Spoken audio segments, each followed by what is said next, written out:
All right, we should officially be live now. Let me check Twitch. What do you say, session timer? Are we live? I believe we're live. You're watching the VOD, you're watching on YouTube. Thank you for being here. Usually takes a little bit for things to get going, so always feel free to skip ahead. That way you're not just waiting through it. It happens every stream, so you have been warned. Other housekeeping? Be sure to subscribe to the Monsters and Memories channel. If you're looking for my EverQuest interview videos, you can find me at A Loving Robot, also on YouTube. And yeah, we've got like 800, depending on which number I look at. We've got like 700 or 800 people in Discord. We've got going on 1,300 people on the mailing list, which means we should be able to get our subscriber numbers up a bit on M&M. I think we're sitting at like over 500. So, them's rookie numbers. Let's get them up. If you've never watched any of the other videos before, be sure to scroll back through it. There's a lot going on our channel. So, there's plenty for you to check out.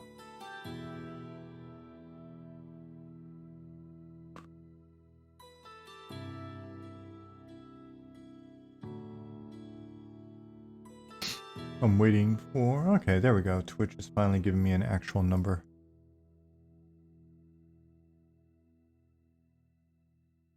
We are actually live according to Twitch. That's wonderful. And tonight I'm probably going to spend the majority of my time just cleaning up some of this placeholder geo that I'm putting in here. And finishing out, just kind of blocking out some of the points of interest. Again, placeholder stuff. In preparation for Harrison/Pattis to make some final assets later. This will allow us to actually play test and get a feel for the space in the meantime. The zone's currently made out of, I don't know, half a dozen or so planes that I've edited. Hey, Adric. Hey, Droop. Looks like the message maybe went out on Discord. So a very limited number of assets for this block out. Essentially, it's a prettier form of gray boxing. So using this mountain hill asset that Pattis made, and I've just rescaled it all over the place. We've got some palm trees that Pattis made. Like I said, I'm handcrafting these planes, basically these meshes, as the terrain, and then I can't remember if I think this is the weird sort of mountain that I made that Pattis retextured when we were playing around with textures a little while ago. So yeah, that's kind of everything that's in here, but we use this to block it out and get a feel for scale. Hey, Beaver. Droop has confirmed that were the mess. I have been very slack on getting the videos up on YouTube, so I'll probably update like 3 videos at once tomorrow or the next day, depending on when I remember to do it. I'll probably stream tomorrow as well, but not Thursday. It's a definite maybe on that one, just because my wife will be at a work event tomorrow, and so why not just stream and then maybe have the time with her on Thursday, but we'll see.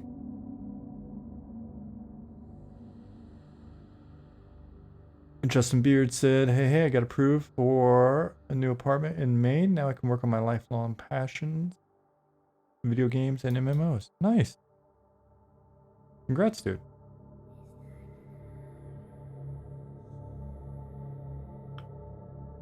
Justin, I forget. Were you the one that was talking to us about accessibility options?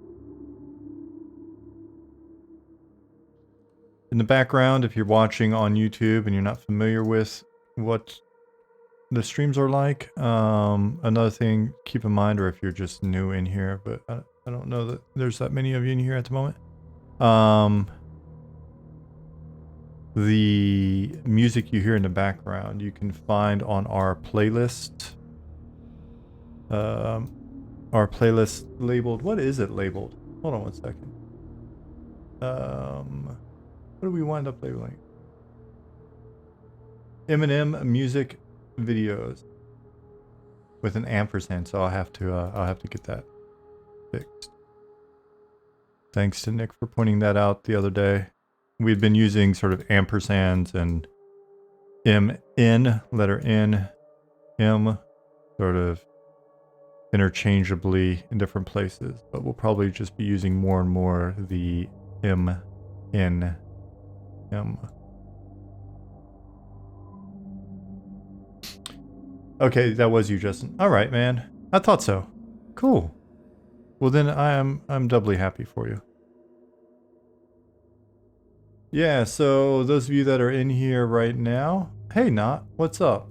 This is the placeholder zone for glass flats that I had started the other night. I'd have to actually watch the video. I'd have to watch the VOD to remember how much of this was here. But I got it more complete now. And so I'm just making some changes based on feedback from Hamad. We walk through it. I wonder what's going on. There we go. There we go, mouse wheel.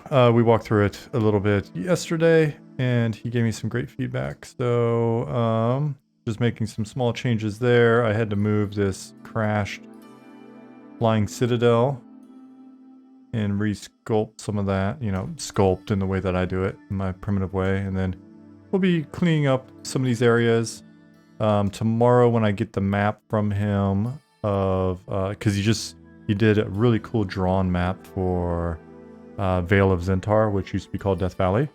I'm really excited about that. We'll maybe even show that on screen at some point. And so I'll be redoing Death Valley, and then so this zone connects to Dragon's Run, which connects to Death Valley, and then we'll have the full loop all the way around Night Harbor. Not asked, you're good? How are you? Missing Sweden yet? So I went to Sweden for my birthday weekend on the 19th of last month, and yeah, Jasmine and I miss Sweden incredibly, to be honest. It was so nice to get back.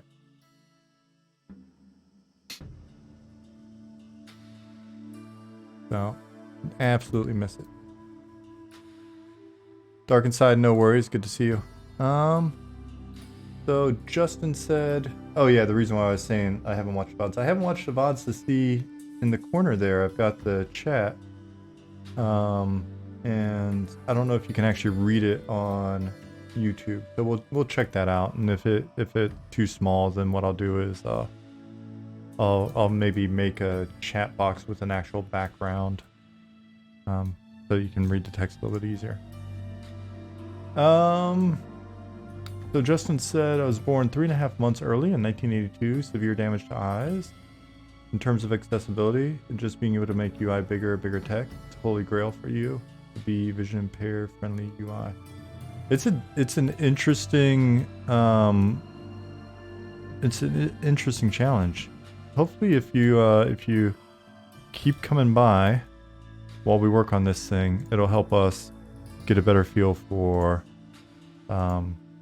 how far is good enough to push things with something like UI customization, in order to facilitate what you're talking about there.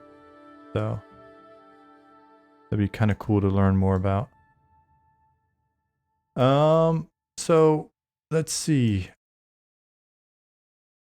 It feels like,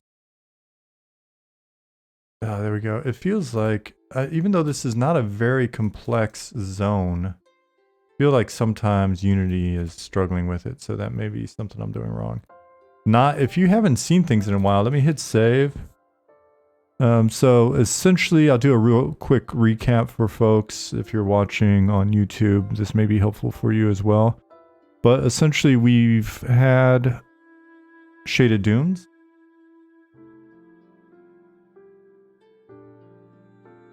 Justin, I appreciate you saying that. Graceful is a kind descriptor. We just try to be cool with folks. So those of you that are just tuning in for the first time or whatever, this zone right here, Shaded Dunes, was where everything started. So if you go back and watch, I think we've got a couple videos from the original days, but not a ton, unfortunately. I wasn't downloading those VODs back in the day. And so this started as a simple little area for us to test some things in, and it kind of grew and grew over the course of the year. And then I proceeded to use the concept that we had gotten commissioned to start to lay out some just very rough blocking for Night Harbor. And yeah, we just kind of went with it, and now this is actually full of content. This is an area that we playtest, so if you watch any of the playtest videos, it's taking place not so much in here, but usually around the city gates, and then there's a dungeon over there. That was a temporary dungeon that we had set up, and we now have this little mini dungeon, low-level dungeon, lore and a block out that exists. Hamad wrote up the lore, and Harrison went ahead and blocked it out over the course of a couple of days. And so I don't know that we've played in that dungeon very much, as opposed to like the original test dungeon. But you'll see more of that over time. And again, just playing around some features. There's a zone line that takes you into the original block out of Fallen Pass over there. There's a zone line that takes you into the original Death Valley, and then we have a small zone over here that was our original 2-room dungeon. And so, speaking of Harrison, Pattis the Ranger in chat is that individual. So what we've done now is we've taken and we've blocked out with real lore all of the districts and started working on the actual Night Harbor. So keep this image right here in your mind. Keep this area, Shaded Dunes, in your mind. And then we'll go into the new Night Harbor.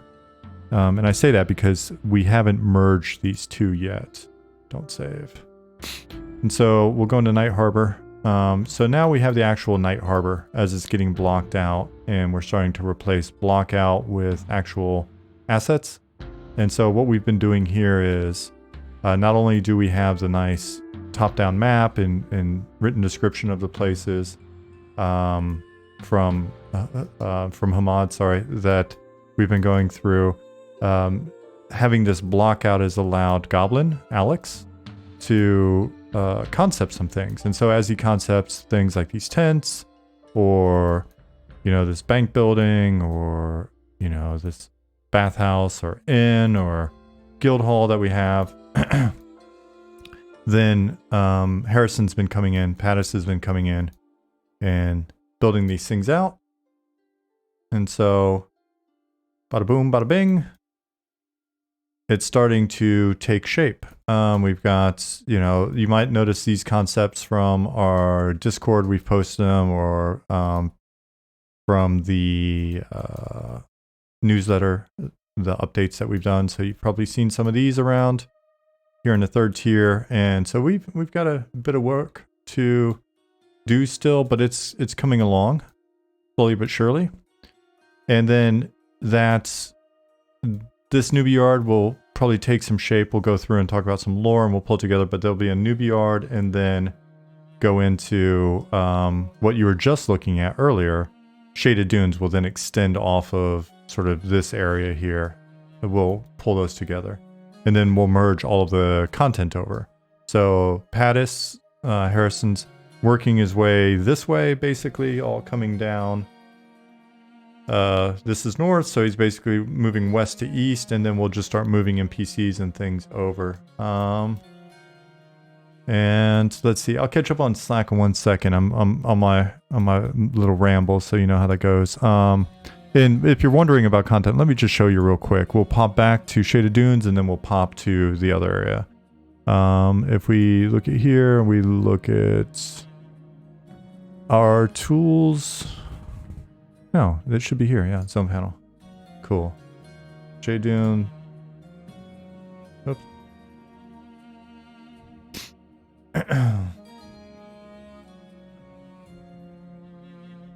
So I'll show you kind of what it looks like when we're looking at content, when we're looking at data. While that's loading up, I'll look at chat. Snickerdoodle said, "Hey Pattis, started watching your VODs. Pretty cool. Doubtful to catch you live." So Harrison, Alex, slash Goblin, Zukin, so Pattis, Goblin and Zukin, and Nick are all in the North America time zones, whereas I'm over in Germany, so it's not quite as easy to sync up sometimes seeing me live for folks, or vice versa. But if you want to watch them in the evenings, they're there. Let's see. Hey Squishy. Trooper X66 said this is looking great. Love all the custom models and the overall city layout. Thank you. Night Harbor seems like a huge project. Dargath says, how much less effort might be required to start building some of the non-city zones? Well, you're about to see more of the non-city zones in a sec, and so they're a fair bit less effort. Fabrizio says, like the way this looks. The blue roof on some of those buildings have a nice Greek touch to them. Oh, I hadn't thought about that. But I like the way they look. I especially like the color. Hey, Regis. Doing good, man. How was your weekend? And then Pattis said, for comparison, I spent maybe 20 hours on Tomb of the Last Wormsbane, and Zone was playable in about 7 hours. Yeah, so this is a big investment. We know it's a big investment. Well, not this one, the new one. But here you see all this content. Well, we'll be moving the content over, or merging over a lot of this content when we basically separate Shaded Dunes from Night Harbor and get those things set up. There'll be 2 distinct zones then. And all right, so Night Harbor, new one, you've been looking here. So then north of here, we really hadn't done much. What were those transparent blue boxes? Those were spawning volumes. And so basically where you saw the kind of blue sphere or the clearish, I think like pink boxes, we can set an encounter table to spawn an NPC sort of at random within that volume. So like newbie yards, or if you're looking at a place like, you know, if you're playing at EQ, or trying to think of an example in another game, but if using EQ as an example, if you're in like a Karana, a lot of that's just spawned in a volume. So let's see. All right, so we are using Unity, Billy Lee. Yes. So there really wasn't anything out of this northern gate. So what I went ahead and did was, in order to start to basically block out the rest of the proof of concept world, I made the screen completely white. Or not. Okay, I see what's going on. Because it's same coordinates, but... So basically, I just kind of plopped this out here. You thought EQ used spawn points only? Didn't realize they had spawn areas too? Yeah, they did. We used both. So, let's see. And I forget how we define the volume in EQ,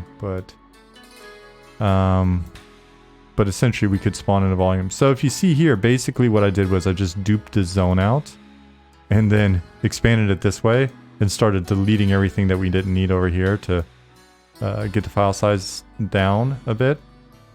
And so yeah, that's what you're looking at here.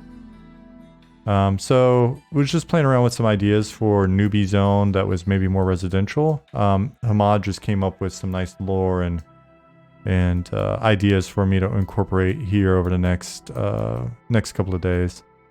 And the idea was for this to feel more like farmland and have orchards with date trees and things of that nature. Get it down on the river. So we've got this river that you can actually, you'll be able to take a boat up the river in through the mainland. So it's not just a boat from continent to continent. There's rivers that go up, boats that go up rivers. There are ferries that cross rivers. We want to make water more of a hazard as well, so that you're actually encouraged to use some of the boats and stuff. Is the river a man-made canal? It seems very straight. It's very placeholder. It's very placeholder. That's why it's so straight. So, so this was the first little bit of starting to keep in mind, guys. This is a step above pure gray boxing, right? It's really just like a gameplay block out. Can you gamble on the boats? Gambling at river casinos. It sounds like a good idea. I could see gnomes being in charge of gambling on river boats. So yeah, we'll have different farm areas basically broken out here. We'll have an old, and I plopped these buildings in and duped them out just for scale while I was running around in there. We'll have an old quarry, and probably some mines that you can go in there. There's a whole storyline with this. You'll have to remember to duel me at some later point. So keep a record of the fact that you've decided you want to duel.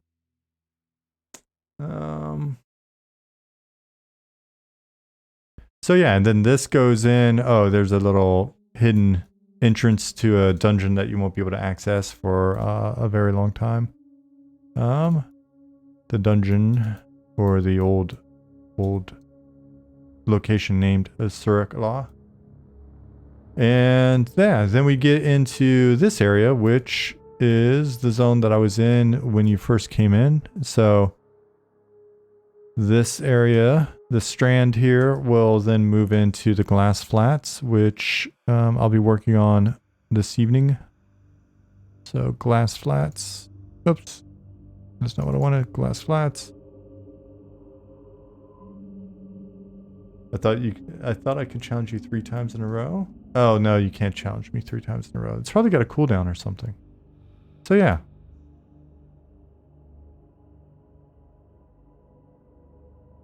Excuse me. So glass flats, you'll be learning a little bit more about. Yep, for sure.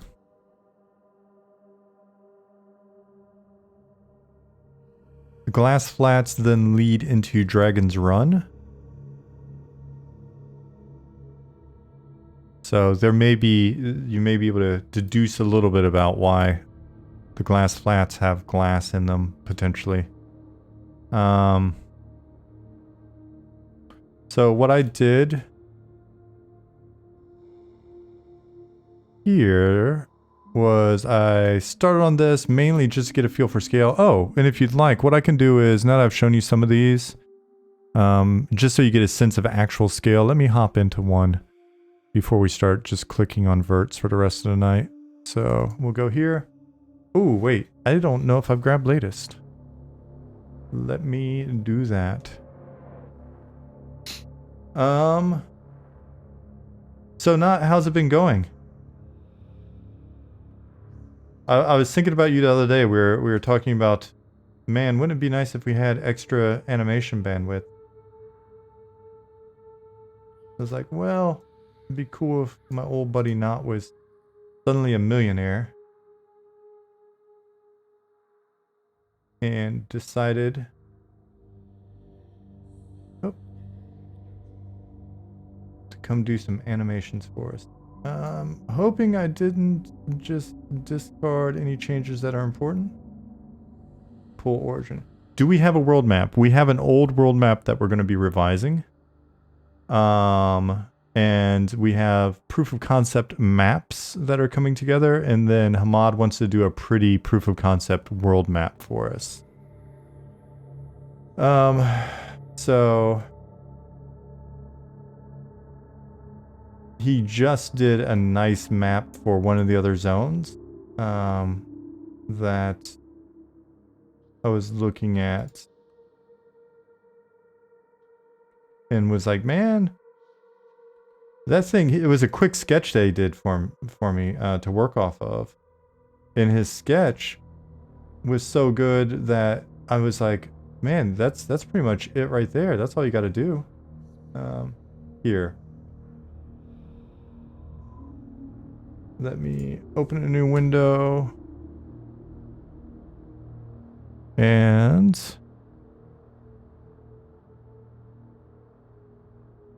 you guys are gonna, it's some of this stuff. It's like, oh, I don't want to spoil it, but also it's gonna be spoiled at some point anyway. Let me do this. Let me keep teasing you. See if I can make it a little bit smaller. But you can always just go back on the VOD and look, I guess.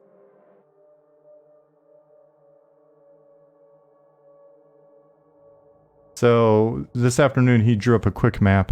Was like, here you go, to help me understand sort of where things are gonna go. So he's gonna get more of these over the next couple of days. And that'll help me rearrange some things. And then we're gonna look at getting something about like that we can share with you guys. Reb Chumley said, I have to say I'm more excited about this than any game. About this game than anything in the last few years. Oh, thank you. Super rad of you to say. Yeah, the map is lovely. I thought so too. I was like, man, this thing's really great, you know. If you take that and pull it to, you know, basically it's on lined paper and stuff. If we were to just get that sort of inked in a sense, because it's pencil now, I think the community would love it. Mrs. Thank you for the raid. Welcome to all of Mrs. peeps. I was just pulling latest, so let me click on Unity and get it to load everything back up. Fabrizio, yes, it is. It is Unity. So I was just showing people around the various zones that we've been working on, giving them a little history lesson. Sorry you guys missed it. But what I'm going to do now is see if I can load in here and actually just show you kind of the scale of the zone that I'm working in tonight. So...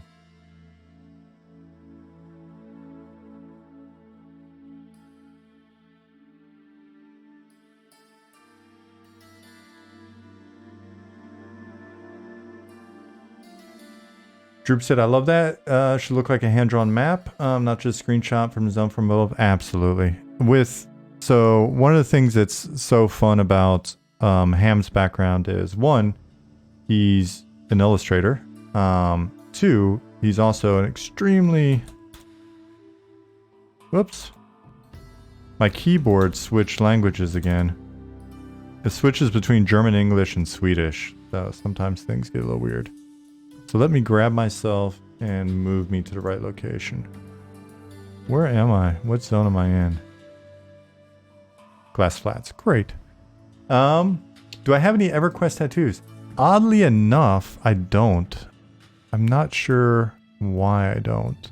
I know at different points in my life I assumed I was going to get one, but I also thought I was going to get one for DC Universe Online and never got one there either. I think that, though, is just because I got laid off right after the game shipped. So then I was like, alright, screw you guys. I'm glad I didn't get no crazy tattoo. Alright, so let's move me over here.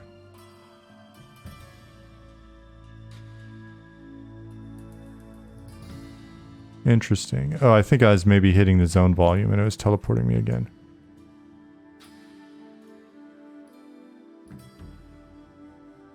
Alright. I guess I need to go up. Let's pull me up. Ooh, I really need to go up. That's an optical illusion. Cool. Well, I'm still not in the right place, but...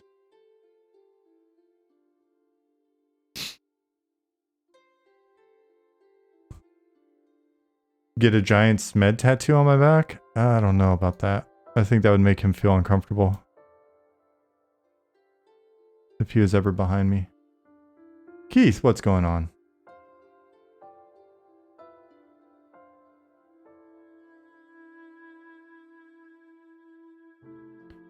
All right. Turn fly off. Pop out of this geo, and we're good. All right, so now we're in the glass flats.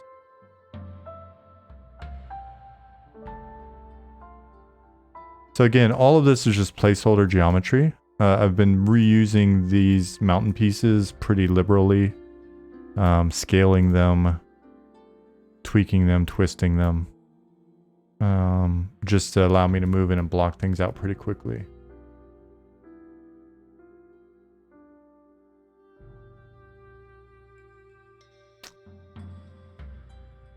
So, let's see. I think I'm moving at normal run speed at the moment. I believe I've got food and drink. I do. So, yeah, moving at normal base run speed. I don't have any move rate augmentation at the moment. I'm fairly certain that if I go from the zone line back here around this corner all the way to the other zone line, it takes about 8 minutes.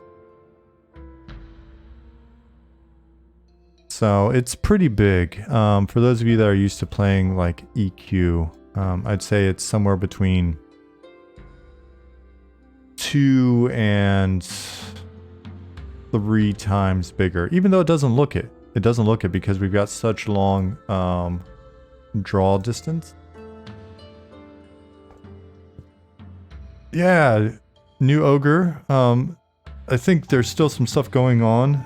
Some stuff in progress with regards to UVs and stuff, it looks like. Looking at that chain and stuff down there. But he's coming along. There's a little face missing here on his hair. But now that Ollie's back from his couple of week mission that he was on in IRL, then we'll probably go back to wrapping up some character customization. Zukin's been working on both the model and animations, and those are coming along nicely. So, Trooper X66 said, "Love this chunky model. Very EQ ogre vibes, but unique in its own way." Yeah. So what we're shooting for is just something that instills, generally speaking, a lot of nostalgia for the things that we've played in the past, whether it be the old MMOs, especially from that early sort of chunky blocky era of the early 2000s.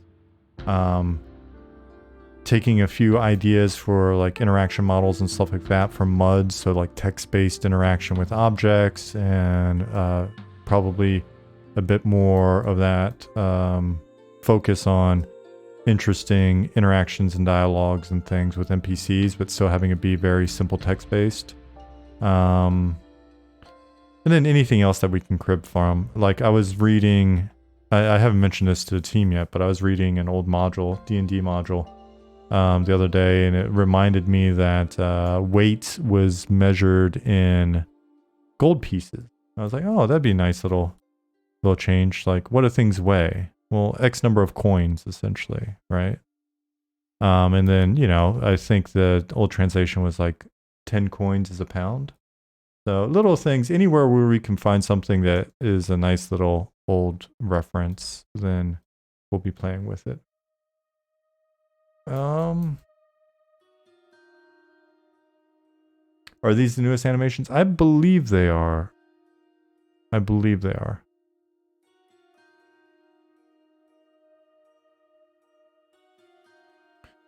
So, yeah, I mean, as you can see, one of the things I'm going to do is break up line of sight a bit better. This is really going to be a much deeper basin. So this is an old dried up lake. Deeper basin here. Let me move a little bit faster. Cast speed of wild.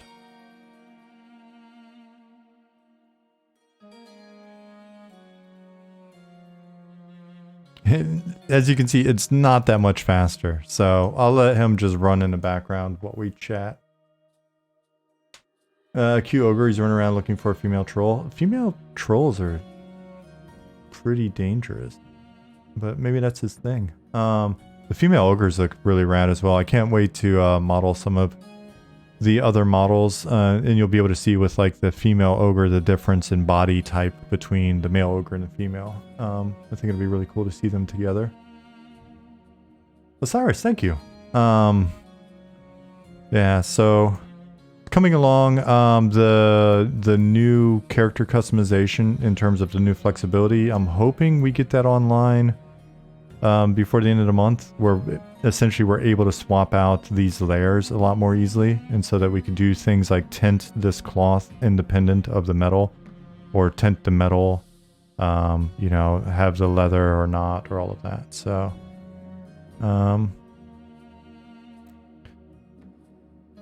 and much like the character model, the world is going to be very much continue to be modeled in a nice chunky way with the hand-painted textures and stuff. So yeah, be sure guys, here I'm gonna while this guy runs some more, I'm going to hit the follow button here, so you can then see links for Nick, for Pattis, who I refer to as Harrison, Goblin, and Zukin. Zukin, I don't actually... Pattis, I don't know why I tend to call you by your name as opposed to everybody else, but...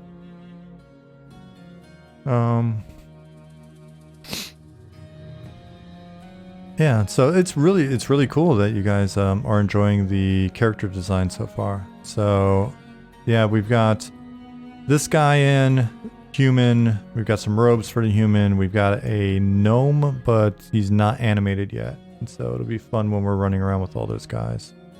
I'm just running toward this crashed citadel to kind of look at scale.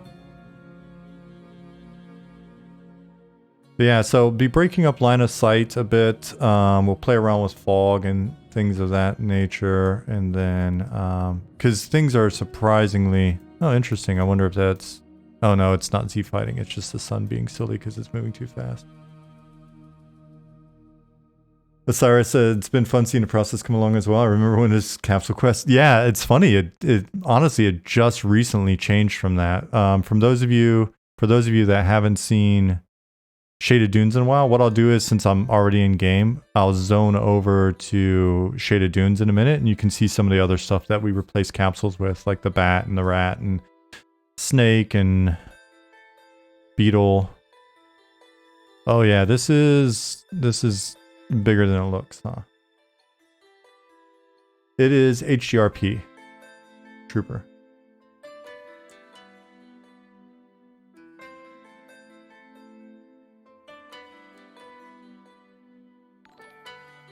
Nunu0082. Thank you for the follow.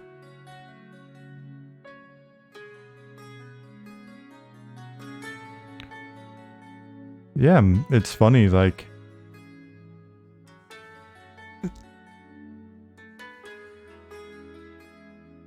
This thing, maybe I should lessen this up a bit. Maybe it's too crazy, the impact that this thing made. But, well, you don't see how deep it goes, so... And it's funny, when I get close to this, you'll actually be able to see... Oh, God. Get close to this, you'll be able to see how big it is. It's pretty massive. Why are there 2 health bars for me? It doesn't look like I have myself targeted. Good question.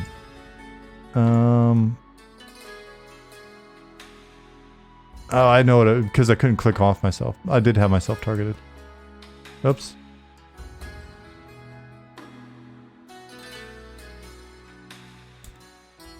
That's why my name was so bright. Otherwise, it fades. Yeah, so this thing's actually pretty big. Let me set...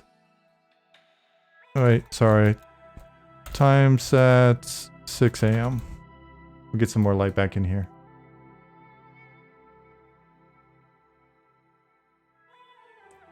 So, yeah, this citadel is bigger than it looks. This flying citadel. I made this terrain in Pro Builder. And that's what I've been working in. So I started the original stuff back in the day. Crap, like a year and a half ago. I started in Blender, and we were just importing the blend file automatically. And so I'd update the blend file, and it'd update here. And now I'm just using Pro Builder, and I'm digging it. There's some things that are kind of a pain in my ass at the moment, but I can't tell if it's user error or Unity being weird.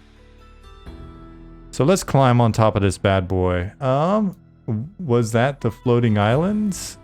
Question mark. It was.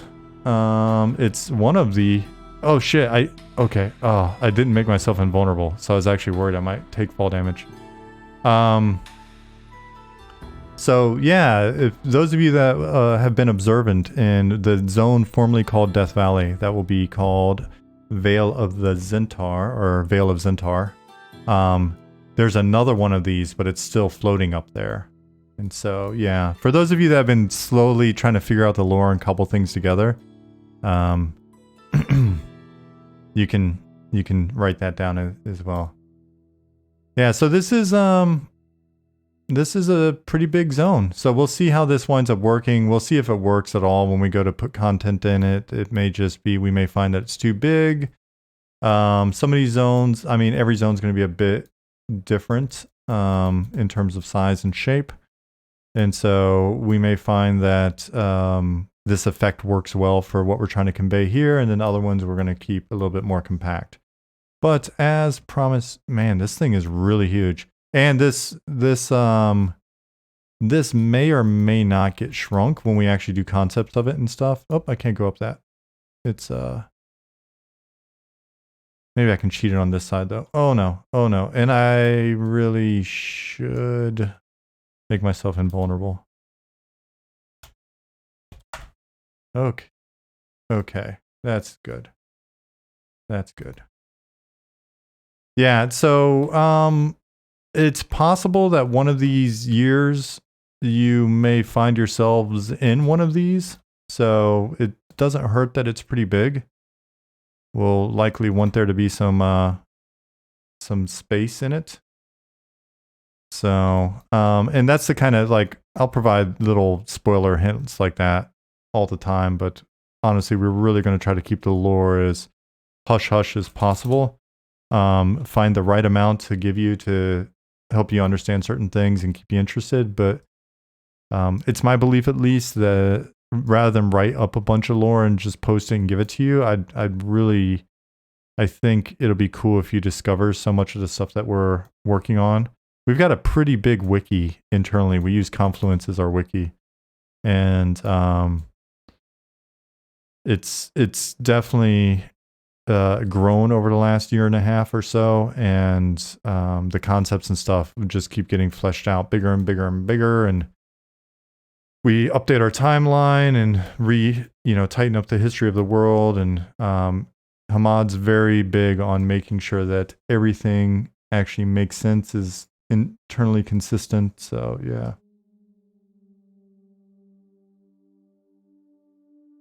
So our wiki is currently down. Is Confluence down at the moment? Oh, we probably need to at some point back up our Confluence to something local, just in case Atlassian disappears one day. All right, so let me zone to where you can actually see some more developed content that's about to be redone. But zone, shaded, dunes, for those of you that have never seen that. Atlassian's been wrecked for a while? Well, it was up today. I was updating today. So you mean just like a couple hours, or? Here, I'm going to refresh. I'm going to go over here to Super Secret Land. And I'm going to hit refresh.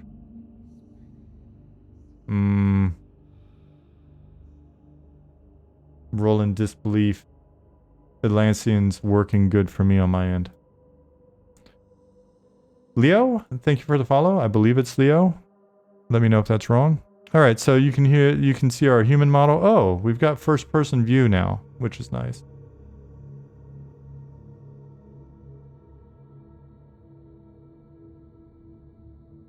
There's still one capsule person because we do not have the human female modeled yet. So, Luna, she is still a capsule person. Odor31, thank you for the prime. Appreciate that. Over the weekend they had significant outage, maybe resolved. Oh, okay. Turkaz, fortunately I wasn't working at that time. Oh, and there's one more capsule person over here. So, yeah, those of you, interesting little, why are you attacking me, weirdo? I've got audio muted.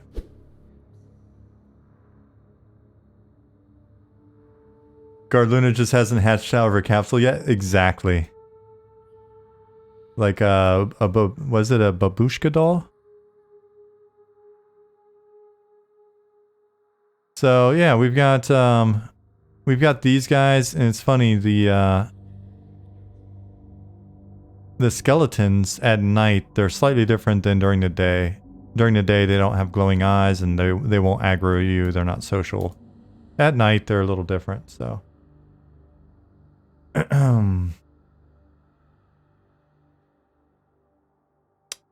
what was the question that I missed?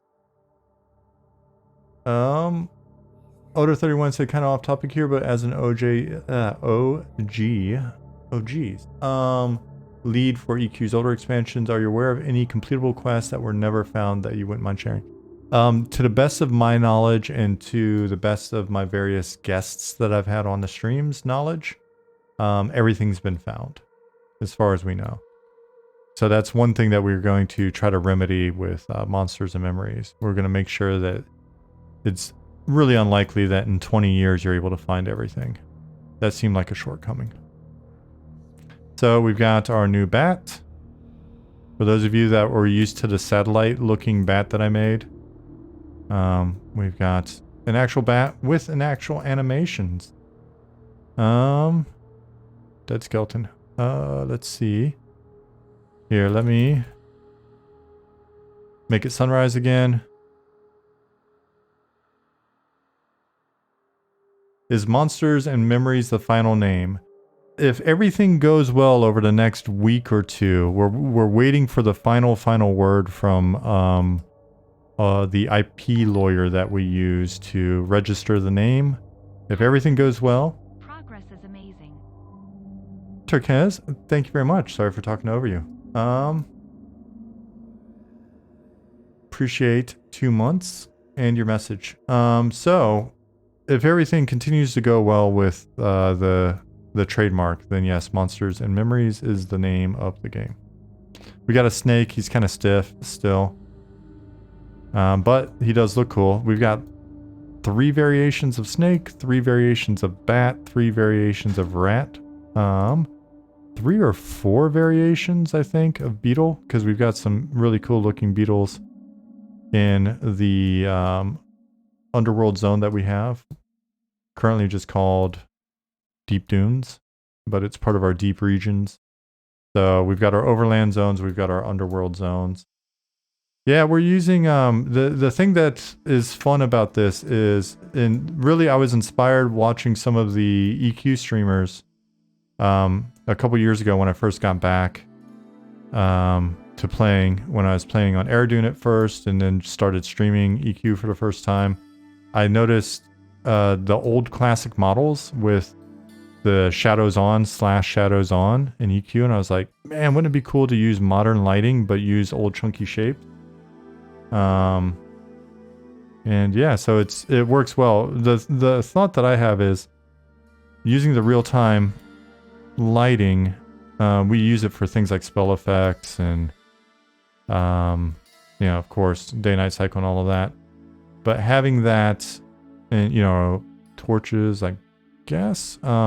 Anyways, the more real-time we go with it, but then the more we have these nice recognizable shapes for things, the more it just kind of makes it feel nice and a little bit animated, a little bit special. I don't know. Because again, I'm trying to get inside the head of like when we were kids and we were picturing what things look like when we looked at the various old paintings, or the book covers. If you're looking at like a Dragonlance book and you're picturing, you know, you're reading a story, what does it look like, right? And so trying to get that effect. So that's why we're going with simple shapes, but nice hand painting, and then dynamic lighting and stuff. So Pink Husky, howdy.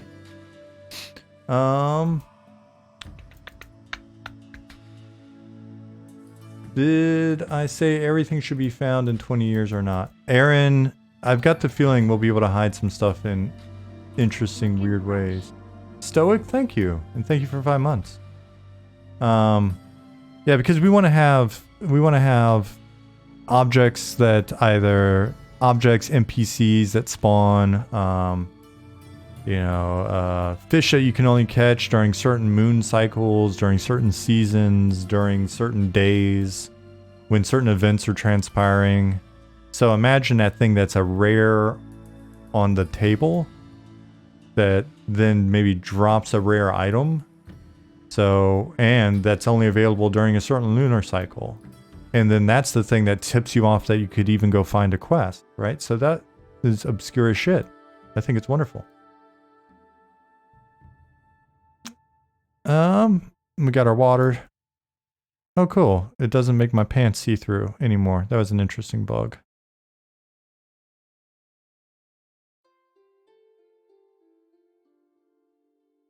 So,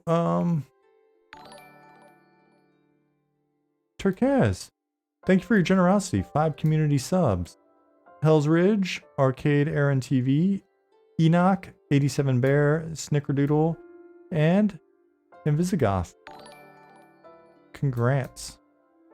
Yeah, it was appropriate. It was appropriate that the pants came off in water. It could have been a feature. We've got these crocodiles we need to animate at some point as well. Still looking for an animator. I think if we ran into the right person who is animating, we could probably figure something out. Hype Train. Zeitgeist 9000, thank you for the sub. Let me scroll up and see if I missed anything.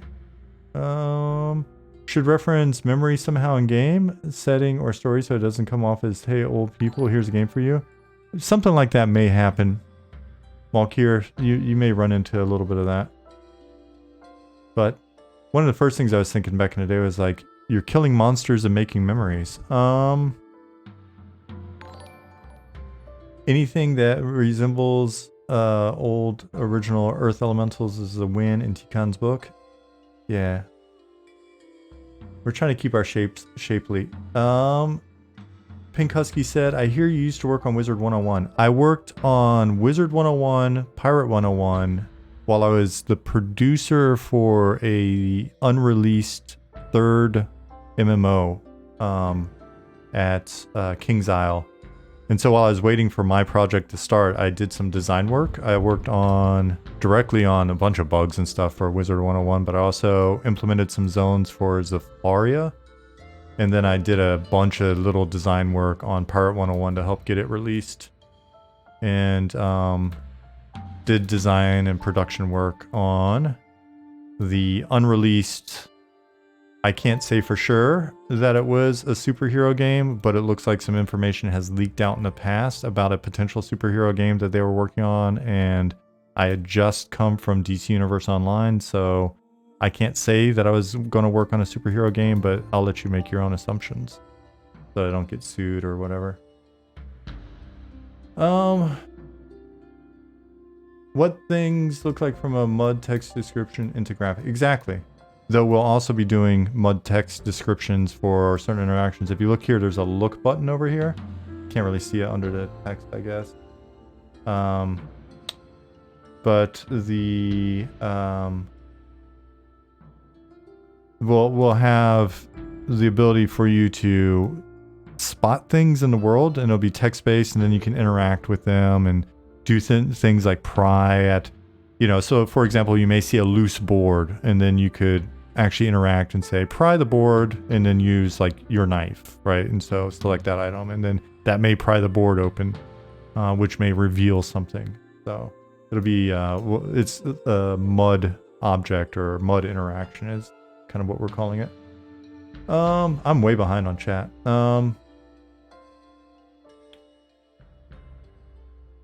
As someone who's been playing since day one, what things are you allowed to say you're allowed to say haven't that weren't released on Wizard? I don't know that much about Wizard, to be honest with you. Droop said, I love it. This game ended up looking like a Larry Elmore painting. Yeah, any or all of the big four kind of put together, plus our own little take on it. So a lot of inspirations derive from Elmore and Easley and Parkinson, and I mean even some of the when we're doing illustrations and stuff, going all the way back to like Otis and other folks. So Trooper says, yes, I was always disappointed in older games with amazing cover art, but the gameplay never matched the feeling. EQ is one of the few where it felt like the cover and gameplay connected. Yeah, well, EQ is just so great for its day and age. Bullet Catcher said, old school Ultimate had Ultima, yeah, had 2 moons in game, and you could only find spell reagents on certain moon combinations, and you could go to different places with the moon gates depending on what moons were up. Have a lot of love for Ultimas, all the old Ultimas.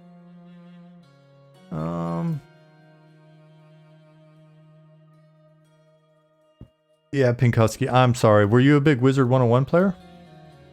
It's a really cool game. I didn't work on very much of it. They brought me in pretty late. Like, so I came on the team right around Zafaria expansion time. And so, yeah, the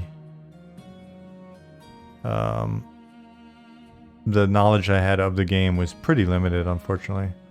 So yeah, those of you that are really new here and you haven't seen stuff in a while, as you can see, we've got combat, you know, we've got, oops, is he dead? Oh, no, I'm just not targeting worth the crap.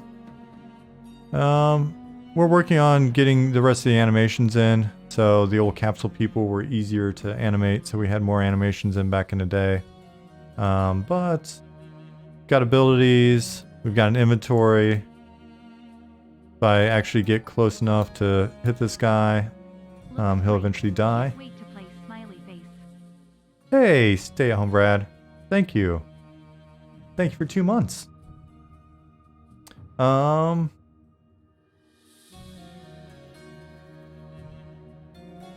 Oh, I forgot.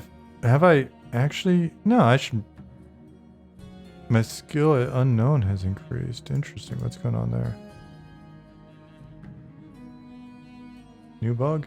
I'm gonna run this guy to the guard. I'll figure out what's going on. Help me. So factions are working. The factions were working. Cool. Turn off combats. Functional inventory. If I'd actually killed that guy, you'd see me looting. All the usual stuff. You know, I can go running over here. Let me put on my little cheaty speed thing. Run over here to this banker. And like I said, we're going to be moving a lot of this content into the new zone. So, functioning bank. You know, basically, all the basics are in. Spell book, ability book, basically.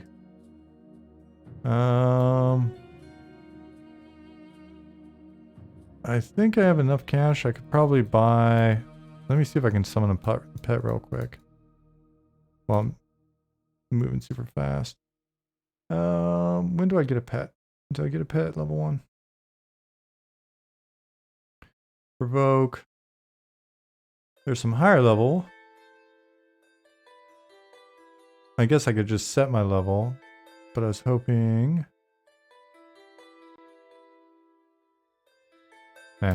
Oh well, I can't show that off. I lied to you. Cool, so what I'm going to do is I'm going to hop out of game now and go back to doing work. If you guys don't mind. And we were in glass flats.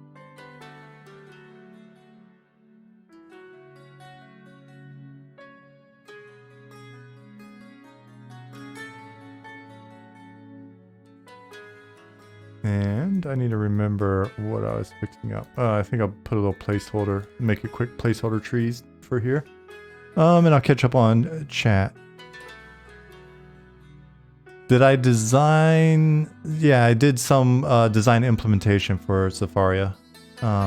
But King's Isle was kind of interesting in that they had writers that wrote most of that content and the designers just kind of implemented it for the most part.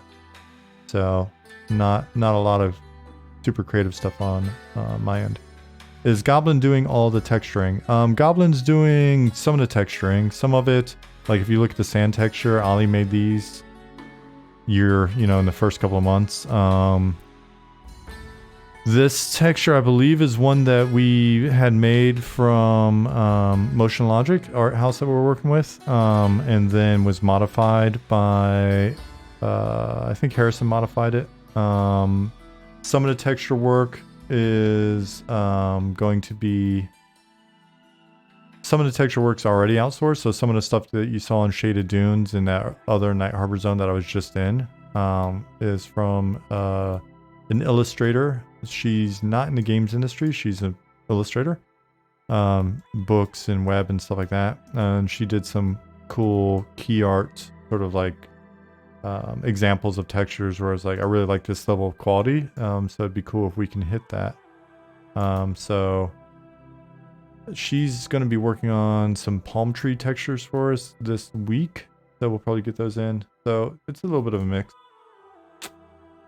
Malkier, thank you. Yeah, I'm not sure. That's one of those things where I like CP, and well, I don't think I've talked to a couple people from Pantheon, but I've talked to Chris a fair bit, Joppa, and really like and respect the guy. Very smart guy, very dedicated, and he's, him and his team are really busting their ass on Pantheon. So not a rush for us to try to go to market first or anything like that. If it happens to work out that way, whatever, cool. If not, cool. I would love to see another era of MMOs where there's a bunch of smaller companies working on interesting, different MMOs, even if there is overlap on the way some of them feel or some of the kind of niche that we're targeting or whatever it is. I'd rather have too many cool things than not enough. So I remember back in the day when I was like, I think I was probably subscribed to Earth and Beyond and Neocron and Anarchy Online and Asheron's Call and a couple EQ accounts and everything else. Those days were pretty fun. I think if I do this, can I select all of these in? Let's see. It doesn't select. So this is one of the things that's been bugging the hell out of me. Is I can't get these two objects to merge. They just won't merge. And so it's been a pain in the ass trying to deal with the seams and stuff. You can see like the weird layout that I have now of these different meshes that have actually merged. These three merged. These merged. These merged. That merged. That's its own little thing. I don't understand. I don't understand. It's a pain in my ass. So if any of you are Unity Pro Builder champion wizards, please tell me what I'm doing wrong. Apparently the banker banked his clothes. Yeah. Naked bankers. It's a future. Will there be shared banks for personal or guild use? We haven't made a final decision.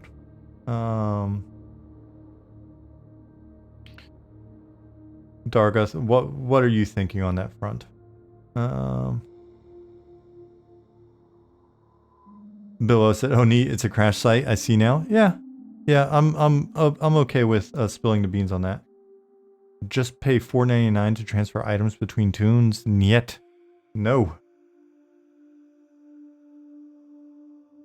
Don't even say that. People will get some bad ideas and think that we would actually do something like that.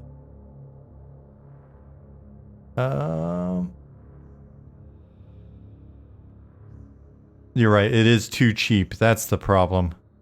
All right, so let me flatten this area. Let's see. Send another one of these.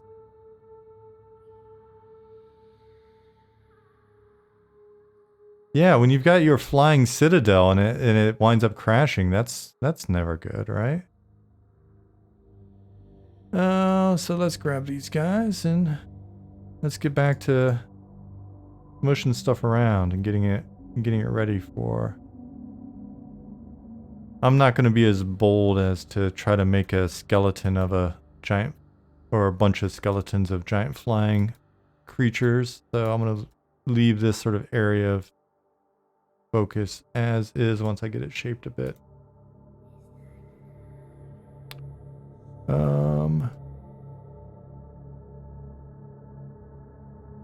Let me see about grabbing these guys. But I was being serious. If any of you are pro builder experts and or Unity experts and you understand why my objects are not merging on occasion, it would be a huge help for me to know that.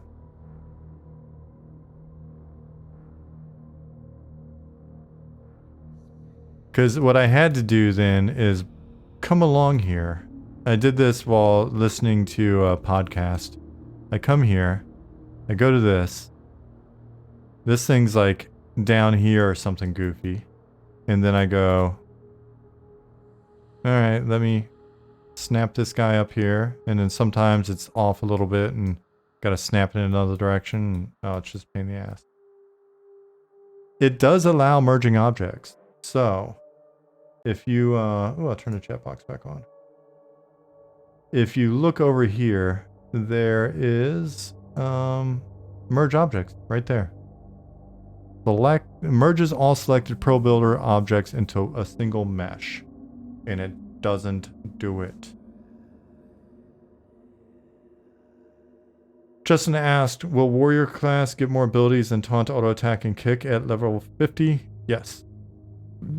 Excuse me. What those abilities are, I cannot tell you at the moment. I think we have more than that already in game. Probably quite a few more than that already.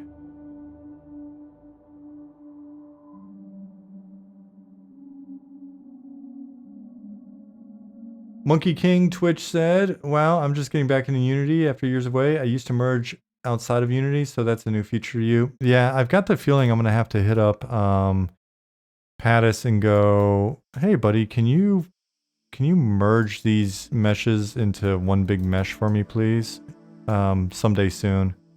And then just bring them back in and I think actually I'll leave that. And then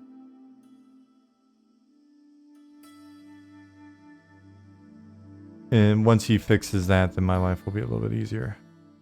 All right, so I guess I'm going to flatten this around here a little bit as well. So this keep is overlooking this area where we're going to have the skeletons.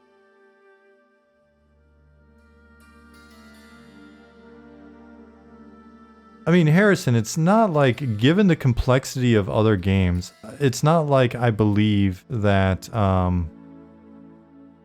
even merged,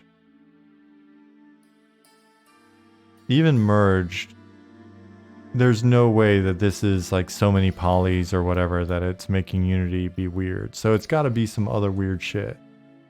Like you said, I bet it's in a model history issue. I don't think Pro Builder lets you clear the model's history like Maya does. I wonder if we go into preferences, maybe graphics tier. Crank that shit up to 11, dog.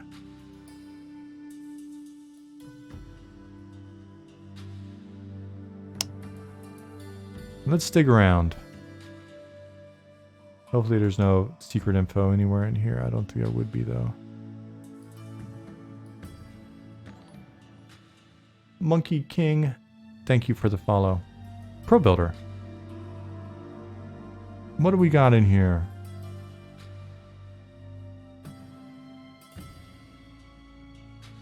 Experimental. Enabling experimental features will cause Unity to recompile scripts. I don't know that I want that to happen. Script stripping?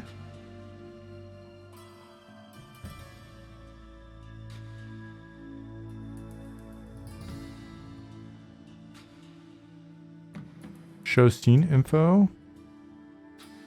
Yeah, why not? That's fun.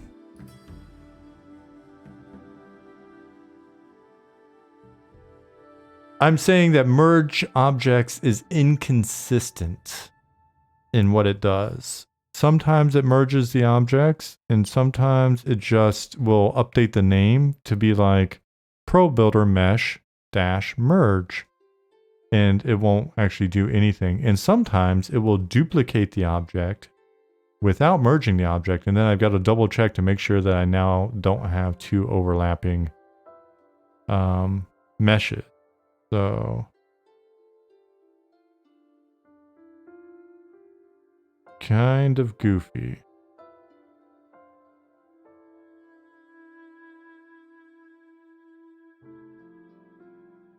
I don't see anything in here that's like a cache. Pro grids, polybrush I really haven't been using. GI cache? GI cache. Real American hero.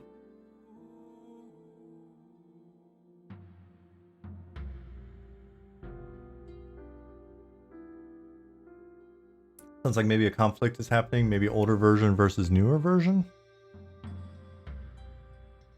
Yeah, it's weird. And this isn't really my forte. I'm neither a 3D artist nor a very technical person.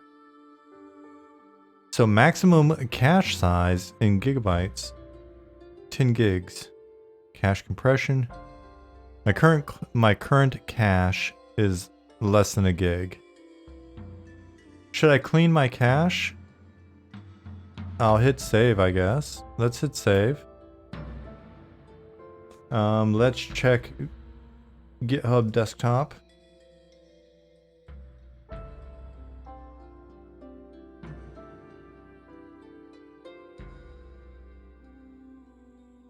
Harrison, do you think it'll be, you think it may be cache related? And what bad will happen if I clear my cache?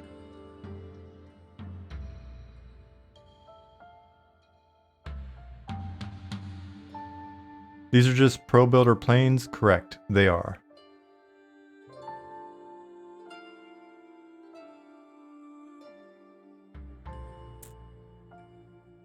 You know what? Let's live on the edge. Let's live because it could be that I break some stuff. This is one of those questions where I really am like, Ollie, I wish you were here, buddy. Ogproof said you could try tools, Pro Builder, repair, rebuild, shared indices, cache. All right, let's do that before I just click random button. It sounds like Og knows what's up. Tools, Pro Builder. Oh yeah, there's all of this stuff. Repair. Ooh. Thank you, Og. Check for broken Pro Builder references. Hold on to your butts. Exactly. Remove degenerate triangles. Oh, you degenerates. Rebuild a shared indices cache. Yeah, Pattis is like, ooh, I didn't know about that one either. All right, let's do it, Og. Successfully rebuild one shared indices cache. Or I guess you could call it indexes cache. All right, let's try it now. I'm going to click on both these objects. Let's get wild. I'm going to click on this as well. And then we're going to try to merge them.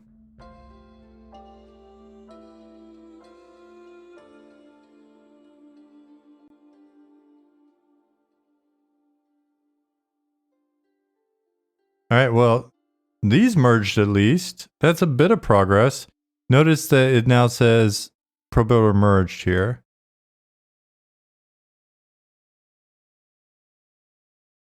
Did you guys fix your Bitbucket issues? In your vid, Pattis said you were behind on build updates. Not that I know of. I don't know. Pattis, did we? So if I do this, cool, there's no dupes. That's nice. Not yet. All right, so let's take these two and see if we can merge them.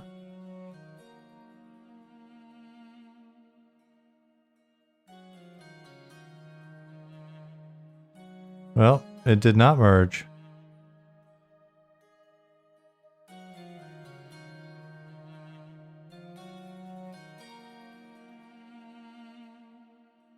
But it also didn't dupe them, so that's nice. Oh, the scene size limit still needs to be increased so you can push Night Harbor. Yep. Can you try duplicating those pieces and merging the duplications? I never considered that. To me, that sounds... Is it leaving old objects and making new one that is merged together? At one point I thought that it did. But I know that it has made new objects in the past. So like we go here. And we go here. Where is this one even? Where are you, object? What's this thing? Why do you even exist? What is your purpose? I don't know that you have a purpose, dude. Let's go ahead and just delete you, because... Then there's another one! We'll delete you as well.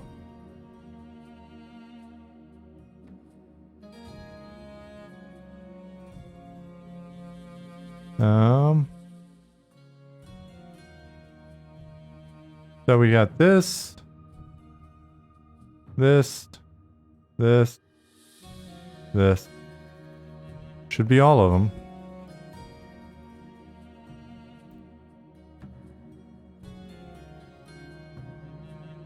One, two, three. Oops. 1, 2, 3, 4.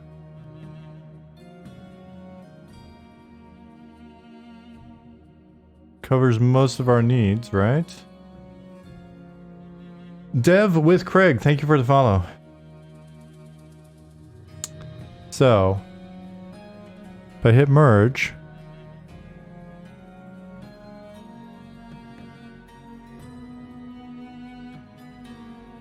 we get these new ones, right? These are new.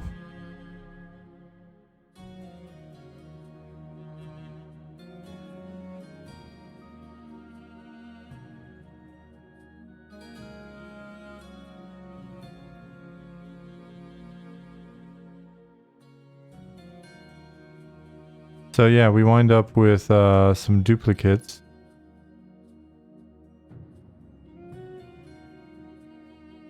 So I'll delete that duplicate.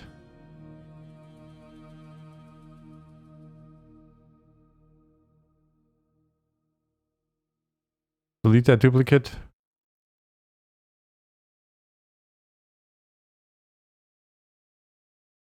You also deleted. Does how does ProBuilder handle seams when it merging? Does it auto join verts? Nah, you got to go back in and do them manually. But at least then you have the option to do them, which is why I'm trying to merge this. Because just trying to keep them aligned is such a pain in the ass.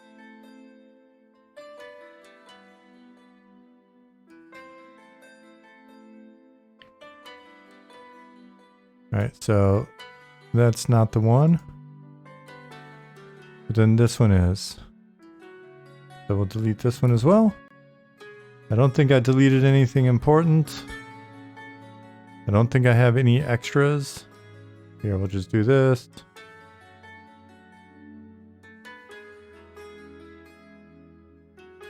So I'll select all of these.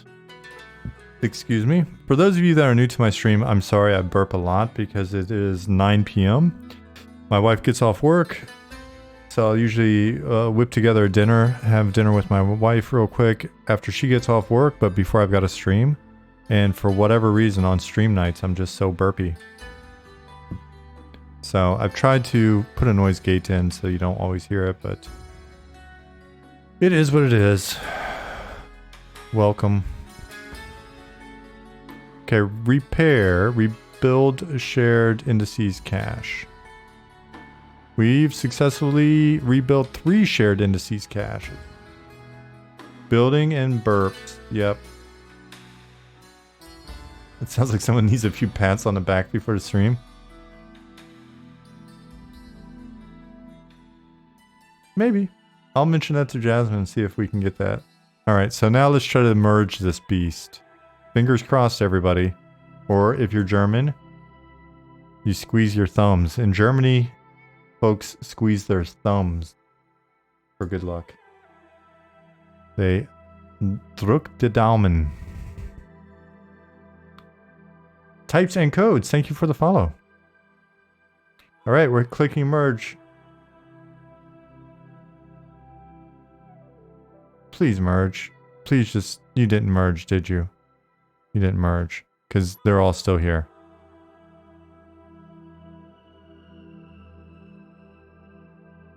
But they did duplicate themselves, I guess. I mean, this thing is bigger than it was, so that's a bonus. I think this is a duplicate. No? So delete. Straight to jail.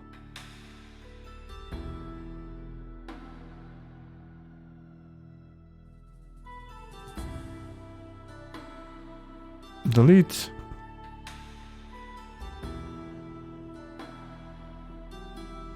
Though, I think I just deleted one that actually merged for us earlier. So let's try just doing 2. We'll do these 2. Let's see what happens if we merge.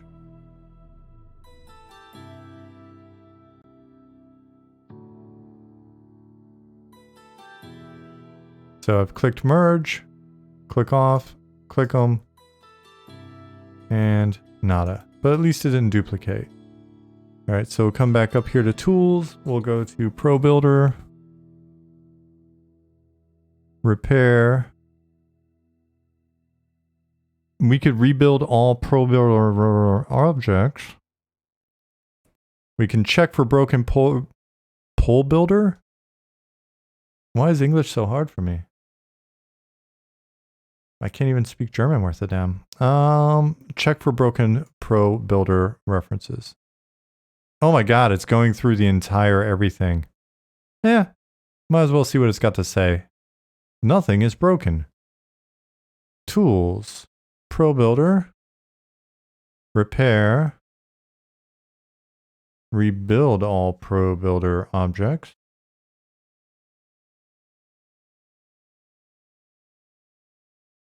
Reshaping the objects.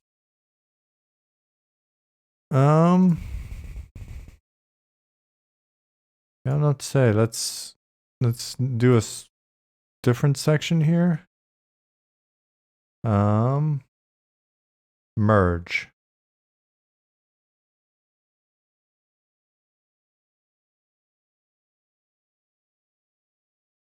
So it didn't dupe anything. It didn't merge them either. See, this is really strange.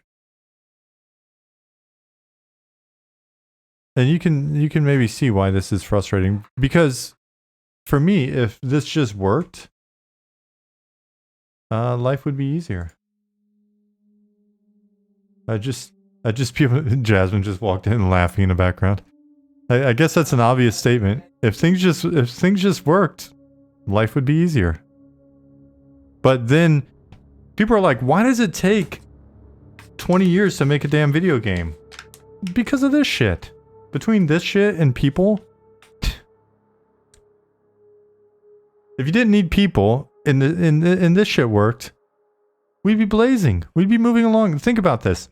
I've probably spent as much time trying to get these damn objects to merge as I did making this cool little crash site. It's 9:06. When I go back and watch the VOD, I'm gonna be like, and I'll see it in the metrics as well. This is where you started losing viewers. 3 hours into just trying to get these damn objects to merge. But that's okay. We're not here for viewer count. We're here for recording history. Recreating some of the funky tech limitations of classic era. Exactly. I mean, yeah, at least it's not taking us 12 hours to build the lighting before we can actually step in and see what it looks like. So that's a bit faster.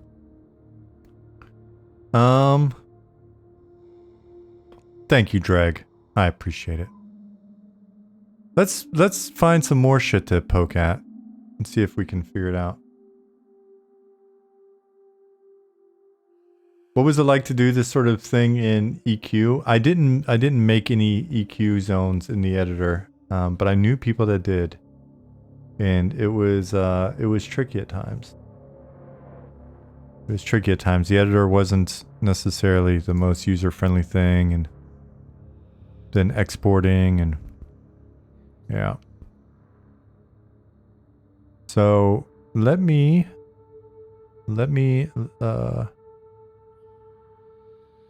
keep looking for options here. I felt like log references. Chattiness?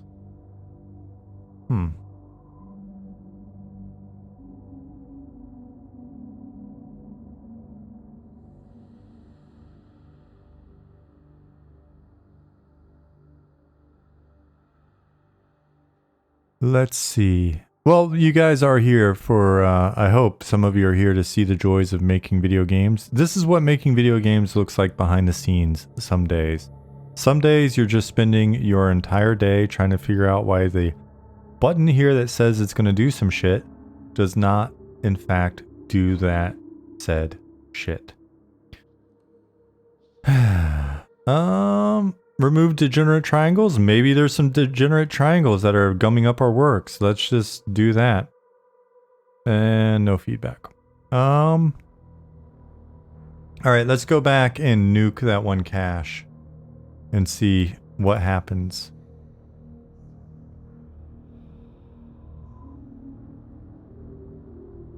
I probably should have checked a version of this in before I get too crazy, huh?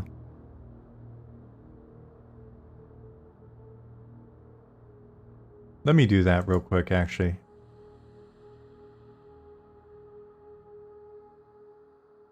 Before I wind up losing the hours of time that I spent connecting these vertices along this seam here, one at a time. So fetch, and let's commit this guy.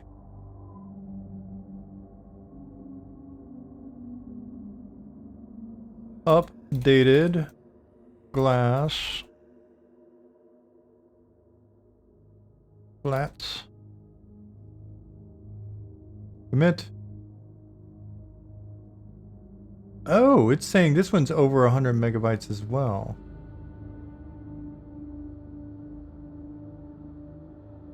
I have been watching the file size grow. Interesting. Let me see how big this beast is. We're gonna have to get Ollie to take a look at that ASAP. Scenes, maps. What? We have a new champion in my list for giant scenes. I'm at 147 meg.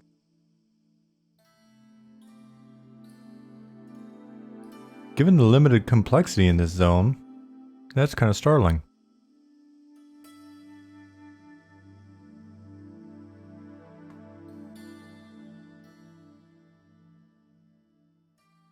That is interesting. All right. Well, now we know. Hopefully, I've got the feeling that it's a combination of Ollie's just wrapping up that other project he was on, and resting, plus Ramadan just kicked off. So, hopefully, he'll be back this week, and then we can just hit him up and see what we need to do there. I got the feeling we just need to spend some money or something, and that will allow us to tackle the issue.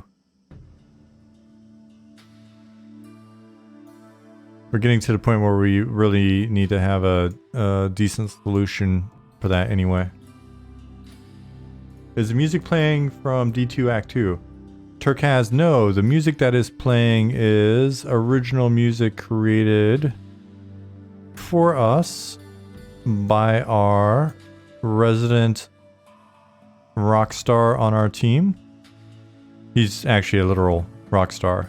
His band is touring at the moment. Our wonderful sound and music person, Robert. If you go to our YouTube here, I'll give you a link. And then you go to the music playlist. It'll lead you back to his YouTube, and he's got some really cool stuff on there. He's done some really interesting stuff over the years with like Commodore 64 emulated music, and he's well known in I think he's well known in Sweden for it, though he lives in Finland now, but he's a Swedish dude, and he's doing our music and sounds. He's also a big old school, well, he's a not just old school, he's got like multiple maxed out tunes on P99, and so Robert Ingstrand. I think I probably pronounce that more German than Swedish, but yes, that is him. You can look him up on the internet and you'll see him. He's a super rad guy.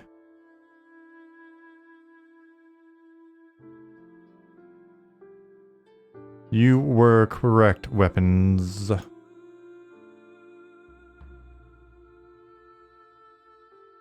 He's got a SoundCloud with a bunch of cool music on it.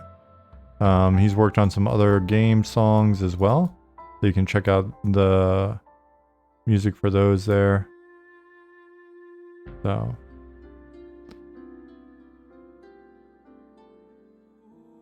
So you guys, in the past when you've asked like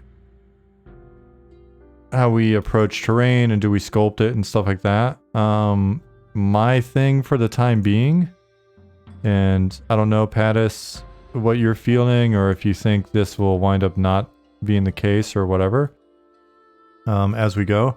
But honestly, personally, I find it for the style that we're going for, rather than try to use like ProBrush or whatever the tool is here. Yeah, like ProBrush or Polybrush. Sorry, I've tried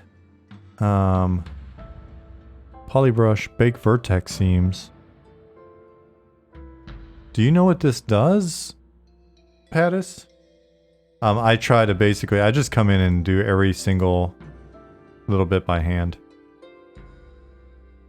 Takes longer, but then I know that every single little bit is something I touched.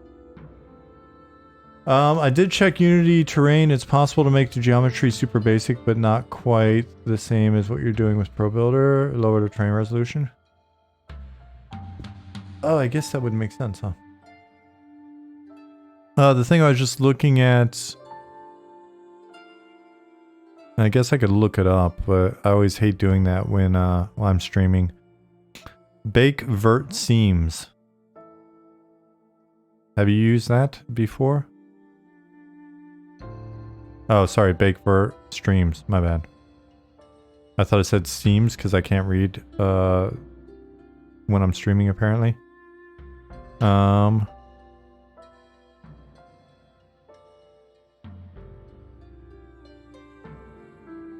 Yeah, I'm really tempted to to go back into that one options and just clear the cache and see what happens. But I'm also kind of afraid to do anything weird and lose this work since it's almost all local at the moment.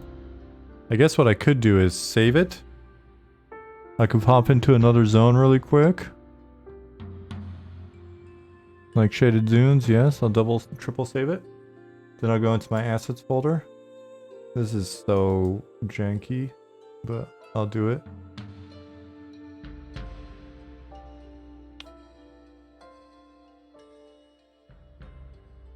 Then we'll go into scenes. We'll go into maps. We'll grab this big boy here. We'll copy it.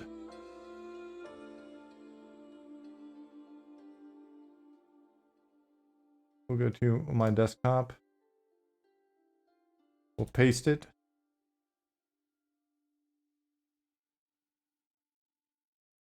Da. And then we'll go back into Glass Flats.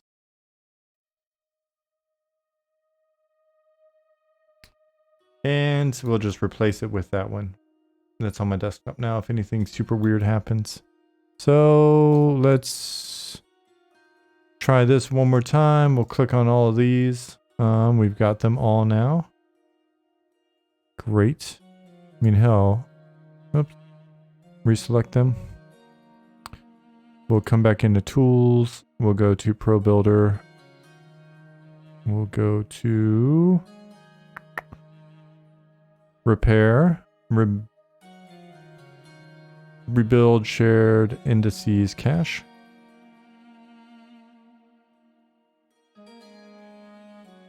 Thank you, Snickerdoodle. So now we'll come back here.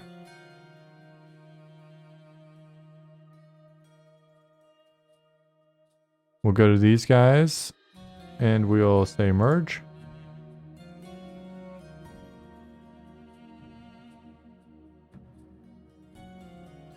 And it will not merge anything.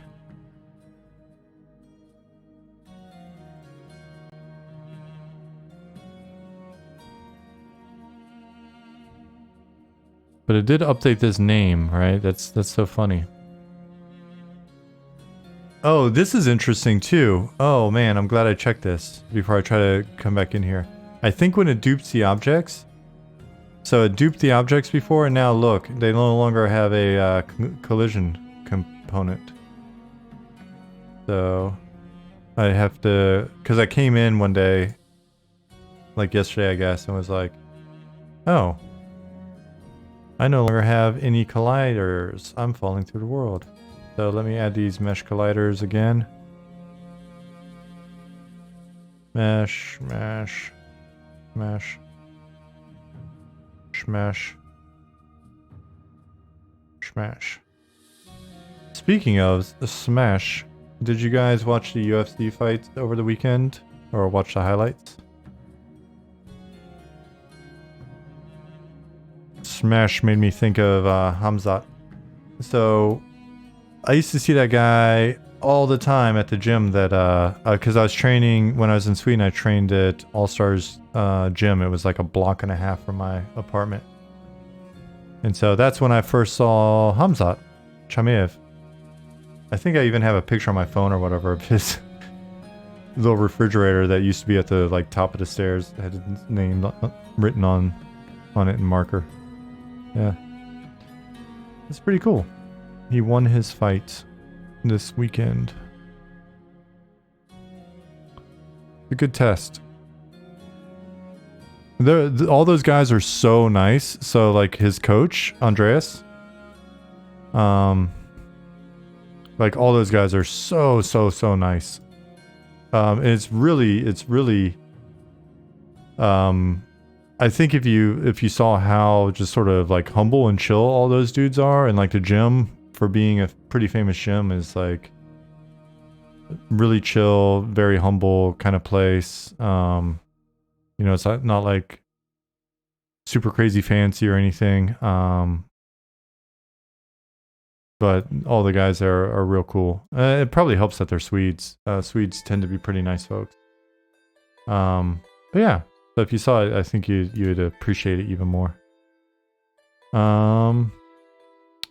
So yeah, I don't know what to do here other than maybe come into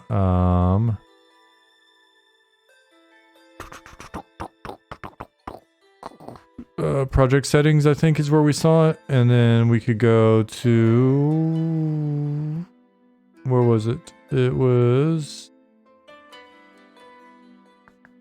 I thought it was something like super obvious that we were just looking at. Or was it project settings, or was it preferences? Preferences. You watched the fight against Burns? It was an amazing fight. Yeah, I watched a bootleg version of the fight the next day. Hey, Mustang Spy, good to see you again.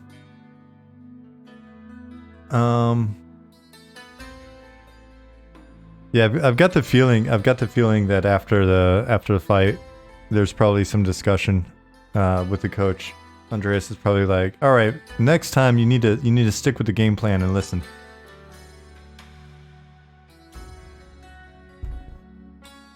Stop trying to just take the dude's head off.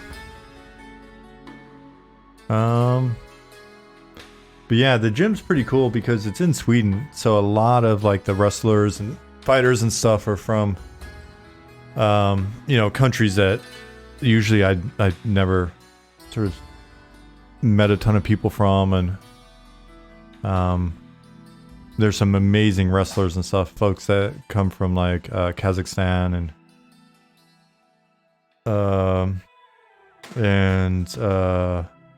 like Chechnya and stuff like that. I probably don't even know all the proper names for the various countries. So I'm gonna clean cache and just see what happens.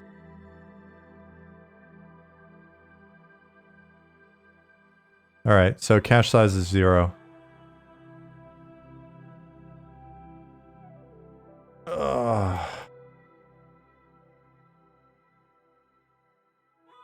And if this doesn't work, this one right here, if it doesn't work, then what I'm going to do is I'm just going to,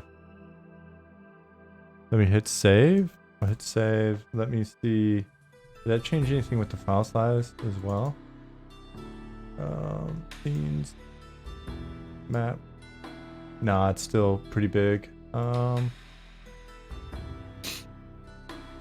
so let's try these two, see what happens.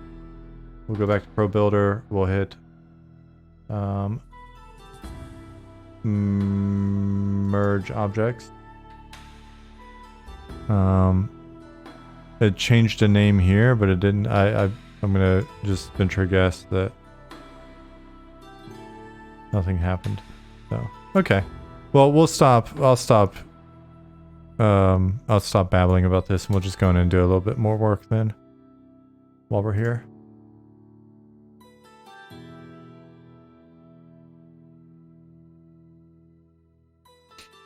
Because we're not doing anything super fancy, I can avoid some of the problematic areas, I guess, and just click on some verts. So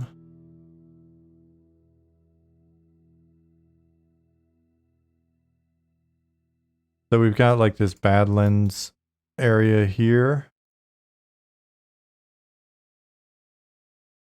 And we'll then have, so I went pretty old school with the zone lines here. I created a bit of a dog leg to help obfuscate things. I think could probably even bring this. Yeah, that's still not dog-legged enough, I guess. So we'll make this a little bit more pronounced. Oops. We'll do that a different way. What kind of gaming rig will I need for Eminem? Justin asked. We don't have firm specs yet, but Ollie's really keen on making it run on like a toaster. So it shouldn't be too crazy, especially with some of the options that we'll provide. So, I think Robert's like run it on a Windows 7 machine, like laptop that he has, and it runs. So we're gonna keep it. We're gonna keep it pretty. Your toaster will be so happy. Nice.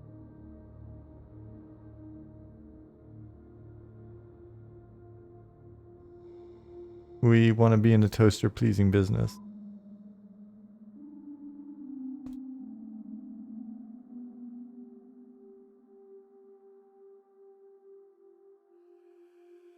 And I'm probably getting overly specific for the level of detail that I'm supposed to be working in right now. But sometimes, you know, I get caught up on stuff.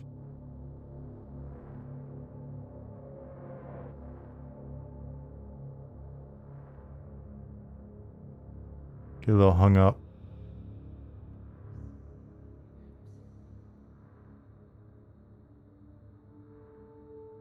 That'll work. When the time comes, how could one obtain early access to the game or even alpha access? Any thoughts on that yet? So I'm kind of torn. I think we as a team need to talk a little bit and make sure that we're all happy with the approach. But I would say if you're not on the mailing list, you should be. We've got about 1,300 people on the mailing list now. I think the mailing list will probably play a role in that. The other thing to consider is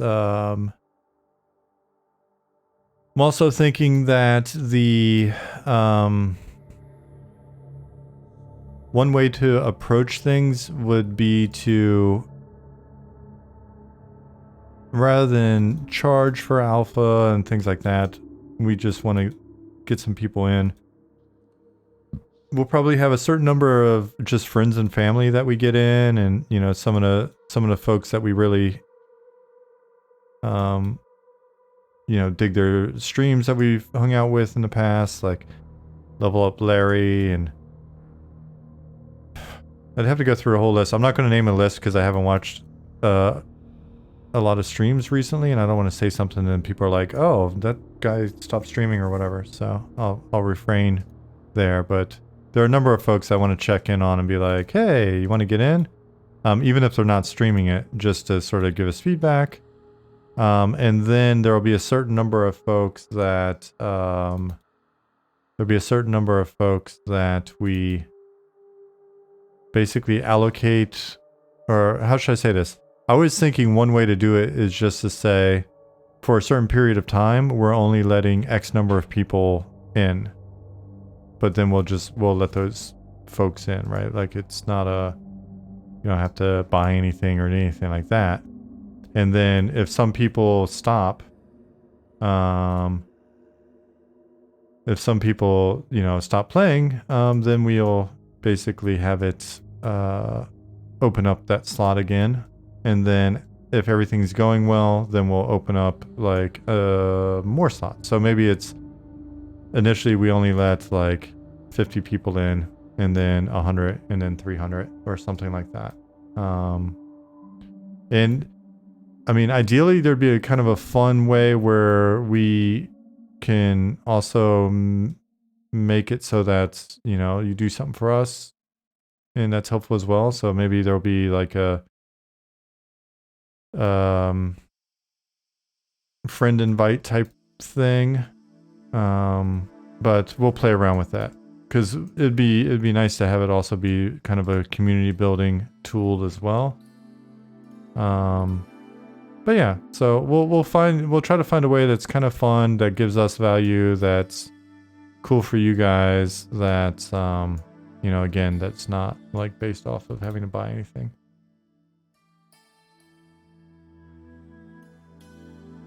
Oh, Journey for the Crown asked, hey there, I'm curious what networking you guys are using. Ollie just did if you go to our Discord, rather than have me rumble through it, because we're using like lightnet lib that Ollie's modified and blah blah blah, like I'm not the code guy. Ollie and John and Gary are on the code side. But if you go into our Discord and search for essentially those questions, Journey, Ollie has done a fair amount of discussing what we're using, how we progress, because we originally started with ML API and then rewrote some stuff, like wrote our own stack and yada yada yada. So I'm not trying to blow you off. I just think you might be able to get a better answer that's not just a better answer, but also gives you maybe even more than what you're expecting on the tech side. So just check out our Discord. And if you don't get all the info you want, then you can also just tag Ollie in a post, and when he's back 100%, then he'll very likely talk your ear off. Gotta make a level up Justin stream on your toaster after you move? Yeah. That'll work. That's one way to get in our good graces. Will growing a Merlin like beard make you better at coding in Unity? Probably.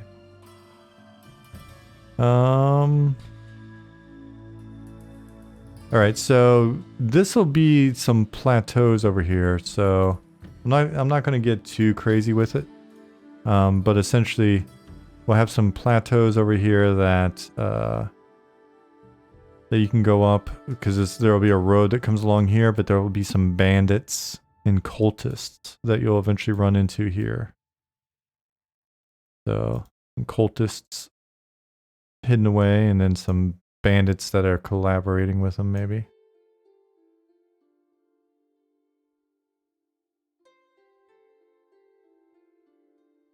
It's going to be really fun when we get in and start actually getting all the content implemented, and you guys start getting a taste of the lore.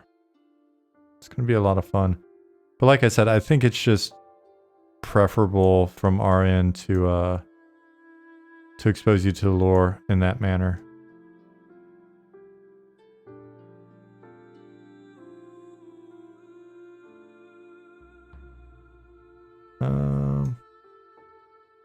There was another question.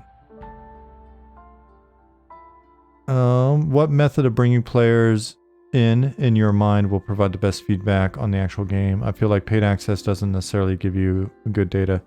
I mean, paid access, it makes sense in the sense that you're sharing a commodity of sorts, right? This opportunity, and then you're able to potentially fund your project with that. So I understand why teams do it, especially if they've got bigger followings, right? Like if you've got 100 people or 1,000 people that are going to pay you a decent chunk, then why leave that money on the table, I guess. But for us, it doesn't really make sense. There's a lot of stuff that I look at and I'm like, we could maybe charge for this thing, but we don't have a ton of people, and so does it make sense to spend kind of that? We would get X amount of money, but then we're trading a certain amount of goodwill and kind of who we are for that money. And if that's like I would say like something crazy. Like, what if we said, oh, you could get into like early super secret pre-family and friends, not even alpha, but it cost $1,000. All right, and so say 10 people actually go for that out of our entire audience. Is it worth trading who we are in that sense for 10 grand? I don't think so. And 10 grand's not, I mean, it's nothing to, that, it's, in making an MMO, like if you watch anybody talk about like making MMOs on YouTube or whatever, they'll all say, you can't make an MMO for under $20 million or $100 million or whatever. And I'm like, well, again, you're not really, now you're putting like Star Wars: The Old Republic in the same category as like a small sort of indie tiny MMO, right? Like I think that's not a fair statement to make. That's kind of like saying, you know, the Valheim guys couldn't have possibly generated $200 million with whatever it is they invested in their thing, right? It's just, it doesn't make sense. So anyways, not all MMOs are the same. But in the grand scheme of things, yeah, 10 grand is both, you know, for us, we've done a surprising amount with 20 grand. And one day we can kind of get into that. And most of that has been some commissioned art and legal. A lot of money just spent on legal shit. And so because we're doing everything ourselves, but you can also see what we've got, right? Like it's not, you know, some people may look at it and go, well, yeah, but that's why your art's dead simple so far, right? If you look at the stuff that I'm working on, not talking about your stuff necessarily, Harrison or Zukin or anybody, but and you know, you still need all of this stuff and you've got such a long way to go and all that. And so in the grand scheme of things, like, yeah, sure. But again, you know, I can look at this stuff and kind of get a feel for cost projections and what we could be commissioning, like with Art House and yada yada yada. So it's not like I'm doing this blind. I've been looking at MMO profit and loss sheets and, you know, project projections and how that relates to potential payback windows and all this other shit for at least the last 10 years of my career. So it's not like I'm going into this going, I don't know, you know, we'll make an MMO. I don't know what it costs or, you know, how that translates to whatever. No, I mean, what we're doing is very ambitious, a bit crazy for sure. And we're also taking very sort of low invest, punk rock, do it yourself kind of approach to things. And we've yet to ship anything. So, you know, until we ship something, then everything I'm saying is just, it's academic. It's theoretical, right? And so when we ship and you guys are in and playing and we're talking about kind of how things are going with regards to the cash coming in, etc., then it'll be more real. And then I'm not just talking shit. So anyway, the Turkaz, the thing I was going to say is, one of the benefits, if someone does spend a bunch of cash to get in and check out another MMO out there, I've got the feeling that if they're willing to invest that kind of cash, they may also be willing to sort of really take the process seriously. So I don't want to dismiss any of the like value that comes from someone that's invested in being part of, like, you know, alpha or anything like that. I think people that have shown enough faith in a project and commitment to spend money on it, obviously they're going to take it seriously. And I think that's another one of the reasons why we've been wary of asking for cash up front. One, we don't want to feel like, we don't want to give anybody an impression based on our approach being so like do it yourself and kind of punk rock, that we're just kind of bullshitting and going to pull like a, you know, like a rug pull or whatever. It's like, oh, give us cash and oops, oh well, you know, we're out of here. So I think if you watch like Kira TV or Josh Hayes, some of their videos or whatever, you can see some of the weird things that have gone on with other smaller projects in the past. If you look at, and again, I'm pretty adverse to like talking shit about other projects. So when I point something out, it's not that at all. It's me just sort of speaking on something. If you look at a project like Pantheon, which, dude, they've pulled together a great team. They've really worked hard. Like, you know, when I talked to Chris about like the stuff that they've been doing over the last couple of years, you know, last year and a half, you know, I see how much that guy's investing of himself in, and I can only imagine the rest of the team is, right? And so got a huge amount of respect for that. But like when the project's taken money, any project has taken money early on in the process, that immediately creates a, even if it's not a financial runway that you've got to consider, there's that sort of that relationship with the community then that it's like, hey man, what's going on here? And even for us, like if we were to find that for whatever reason, everybody on the project that's currently, donating their time essentially and managing like families and other jobs and all this stuff to make the project work, if everybody had to suddenly go like, hey, none of us can work on the project for the next like 5 months or whatever, right? And all of a sudden we had like zero progress on the project. I know there's quite a few of you that would be like, oh, all right, this shit's probably not going to happen or whatever, right? And then we've churned that portion of our potential audience, right? Because people are like, I'm not going to wait around for this. And so it's a delicate thing to manage. And I think when a team takes cash, well, then we've changed the nature of our relationship. And so for now, it's kind of one of those things where it's like, I don't feel as weird when I'm working, being like, oh, this is going to take a little while, or I can't give you a timetable on something, or, whatever it is. I don't feel quite as crazy, or sorry, not crazy. I don't feel as bad if I'm just like non-committal on something, or yeah, I don't know where I was going with that. I don't feel as bad speaking the way I currently do about the project, knowing that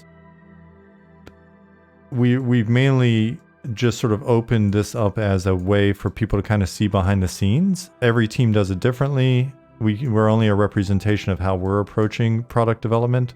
But there's an opportunity, I hope, to give some insight into sort of the development process that we're using at least.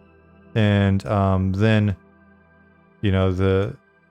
in return, what we're asking for is just a certain amount of patience. It's like, hey, if we didn't show you everything that we're doing from day one, then yeah, we could potentially have like 2 years worth of work already in the bag by the time you're like checking things out and going, like, oh yeah, okay, we've got these questions, and what are you going to do with this thing, or how's this other thing going to work? We can answer that because we've already kind of gone through that process internally. And, it's like pretty much any other project that I've worked on. But instead, what we wanted to do is just kind of take you along this journey with us the whole time. And you can ask a question and be like, I don't know, what do you think? And then, or we'll have those discussions in Discord and be like, oh shit, that's a great idea. Let's write those down. And it's to me, it kind of feels like co-development with the community, and you guys can tell us if you think something looks like shit in real time. If you don't like something, we've gotten plenty of feedback as we go. And so to me, it's just a very different way to develop than what I've done in the past, but it's still a normal development process. Yeah. And so in exchange for being a part of that, you just maybe gotta be a little bit more patient. That said, I mean, I've got like a bunch of people in the audience that I know that I'm sure will be back around at some point, but they may disappear for a month or two, and then, or 4 or whatever, and then come back and be like, oh wow, man, you guys are making a lot of progress on the game, and that's really cool. Yeah. So anyway, that's my story.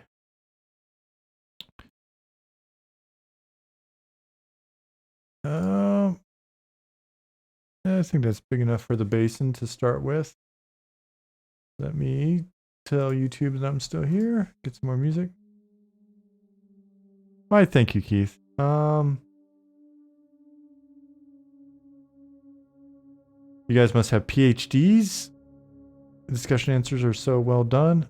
Thank you, Justin. I don't have any college degree.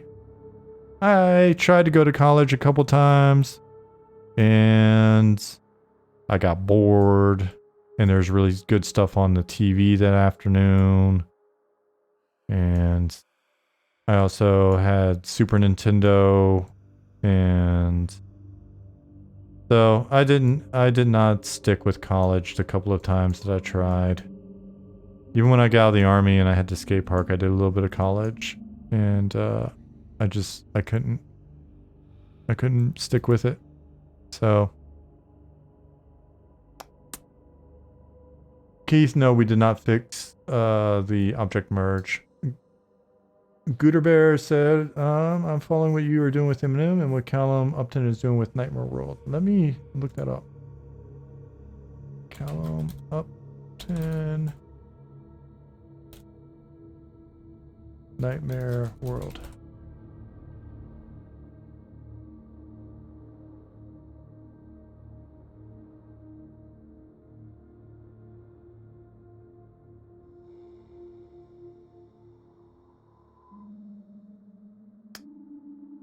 Dope. Very cool.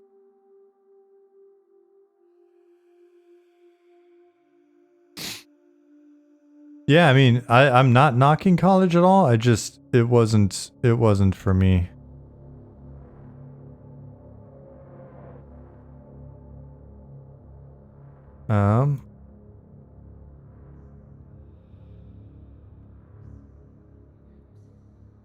Whereas like my wife, she's yeah, see, this is what drives me crazy.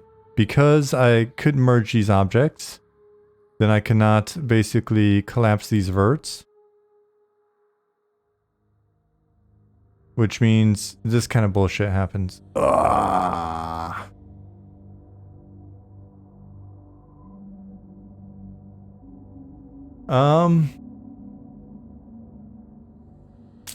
Enoch said, I'm back Pantheon, expect nothing. I saw Brad, Chris's vision and their passion for Pantheon. Hope it works out. Feel the same way about this project. It looks awesome. See the passion. Wish you guys all the best. Well, thank you. That's very kind of you.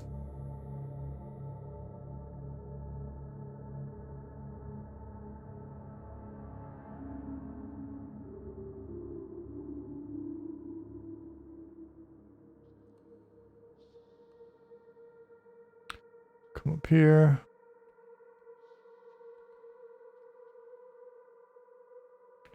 Then we'll switch this to subtract.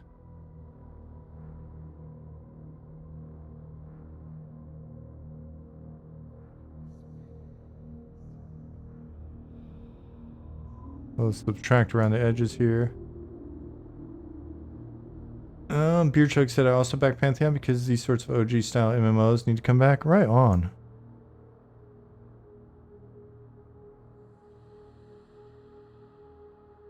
Yeah, I mean, what I'm really hoping for us, I don't want to speak for any other team's situation, but for us, it's a situation where when we get to the point where we're generating a bit of revenue, we don't need a ton. If we can just get a nice little audience going,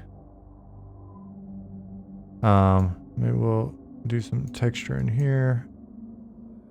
Get a nice little audience going, and then our plan is just to like keep growing. Just steady grind, and just keep growing the game. So we'll see how that goes.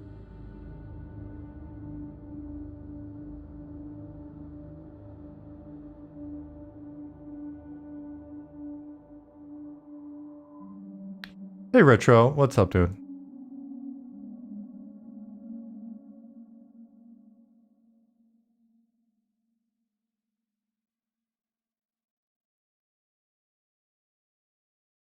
I don't think this is gonna look quite as good as I'd hoped, but it gives me something to do in the mornings. Put on the news, listen to some news, some podcasts or whatever, and then clean up. Blaze through. I get in the zone when I'm just like got something playing in the background and I'm able to just focus on clicking verts.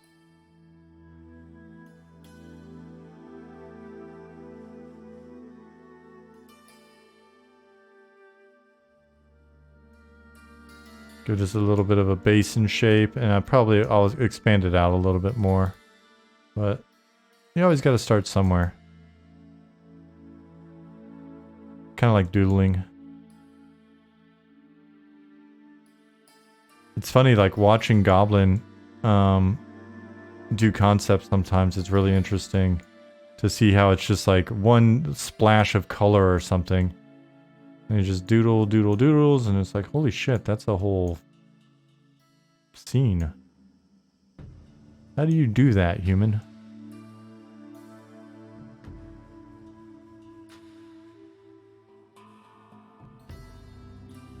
The next thing you know,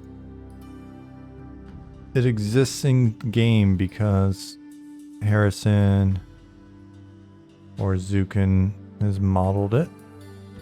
I'm like, wow. Look at those talented cats.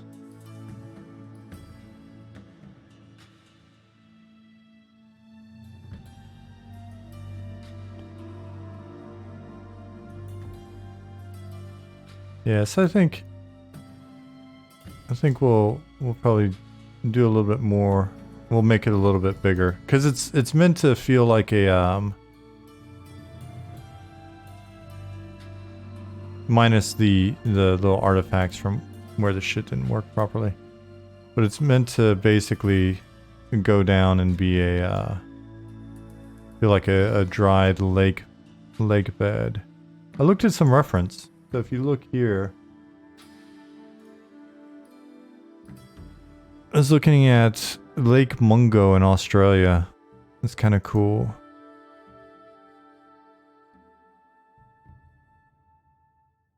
It doesn't even look like a lake a lot of the time.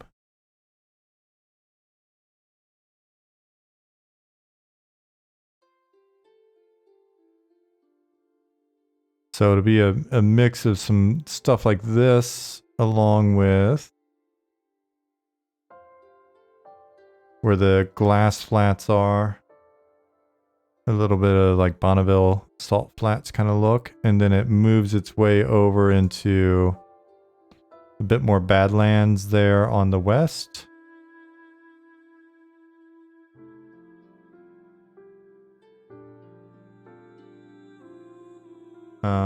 And then Dragon's Run is a bit more Badlands.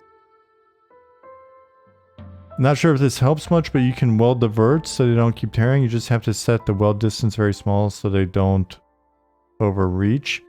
I could have sworn that you can't weld verts across two distinct objects. Right, so we got collapsed vertices, but maybe that's the difference between collapse and weld. So basically, if I take these guys here, and Keith, let me know, because maybe it's just something we didn't understand, and that would be a big help. If I take this, then I can have these align mostly with the verts on this object.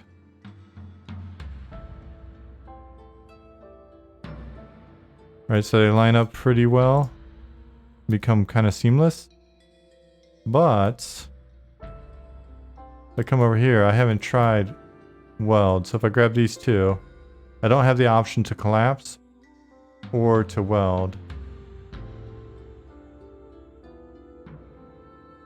Yeah, so that's the problem. That's why I've been so... That's why I just spent your entire morning, if you're in the US,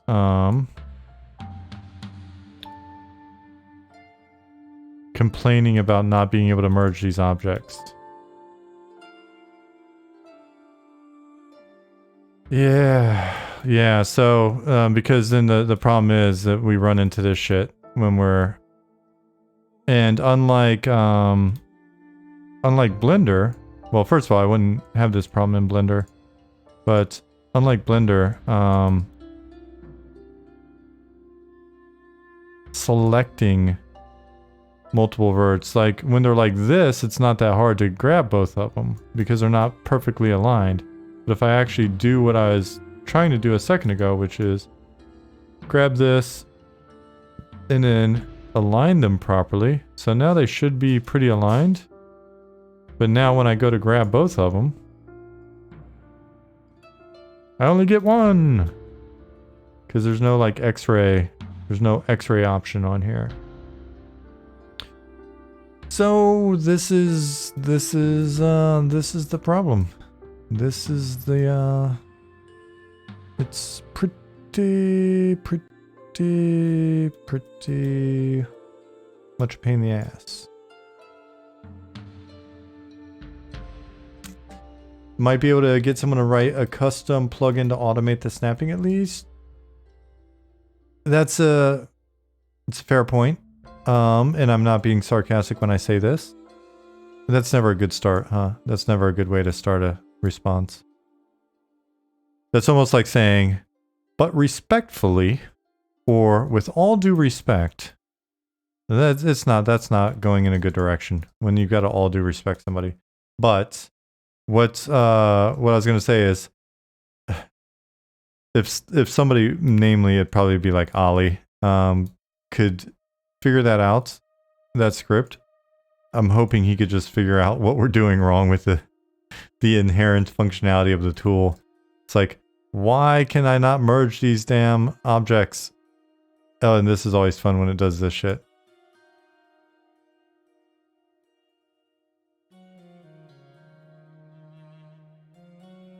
So people are like, well, how do we get in to be able to test first? There have been a couple times where I'm like, if you can figure this thing out, or if you can find this person, or if you can, then we'll put your name on the list. I'll put you on my waiting list. It'll be like when I worked at the nightclub. You could have a waiting list. We'd have be allowed to have a certain number of guests on the waiting list. I'll put you on my waiting list. If you can figure out why these freaking objects are not, why I can't merge these objects. I've even tried to separate. I've even tried to basically come in here and go. Hit S.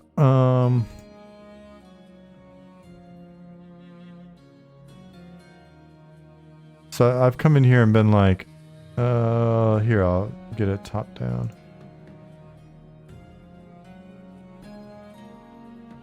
I've done shit like come here and gone, all right, oops, that didn't work.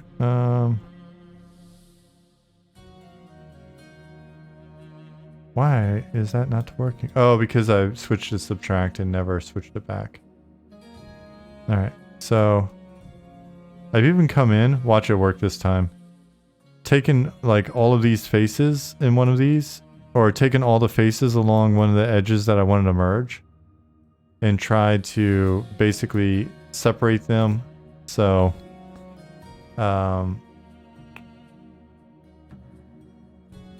like detach those faces into a separate object, and then merge that object with the other thing. And I'm pretty sure that didn't work either.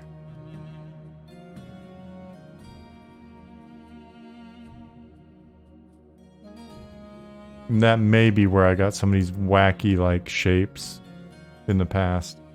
Like, well, why is this thing over here? All I want is for this mesh, all of this just to be one mesh, please. Inspector. It's bound to be some weird thing like they can't merge because maybe there's like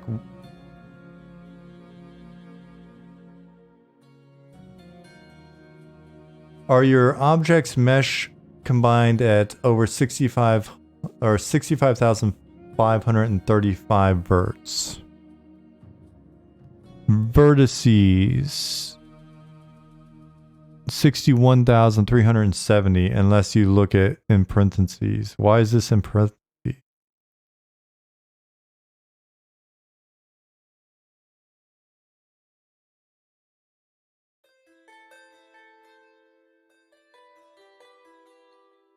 Quite a heavy mesh to show on one screen. And do you plan to use some kind of LOD system?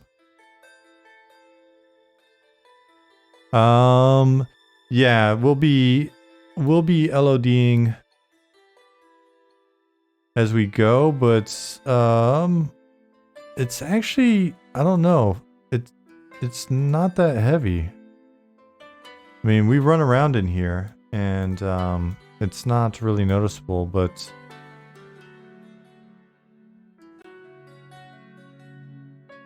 it's also in a pretty simple form at the moment. Probably selected versus total. All right, so in this example, if we take these two, vertices 29,000, over here in parentheses 52,000. Nope, I'm not getting any new errors in the console. So if we take these two, then they should be under the vert count, even if for whatever reason we were saying that triangles was being confused with verts, right? And so let's go over to Pro Builder. Let's merge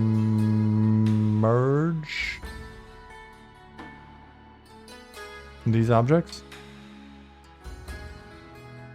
Click off. And they did not merge.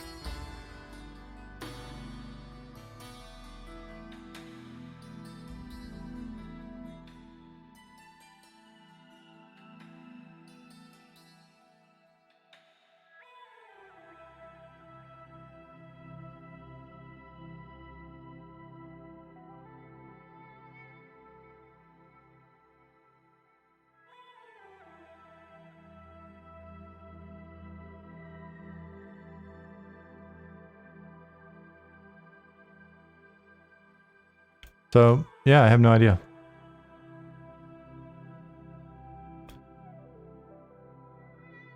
So this is the kind of thing that inevitably it just gets put on Ollie's plate as well. It's like, Ollie, please help us figure out why this is doing this. And then Ollie, being the big brain that he is, will usually figure out what it is that I'm doing wrong.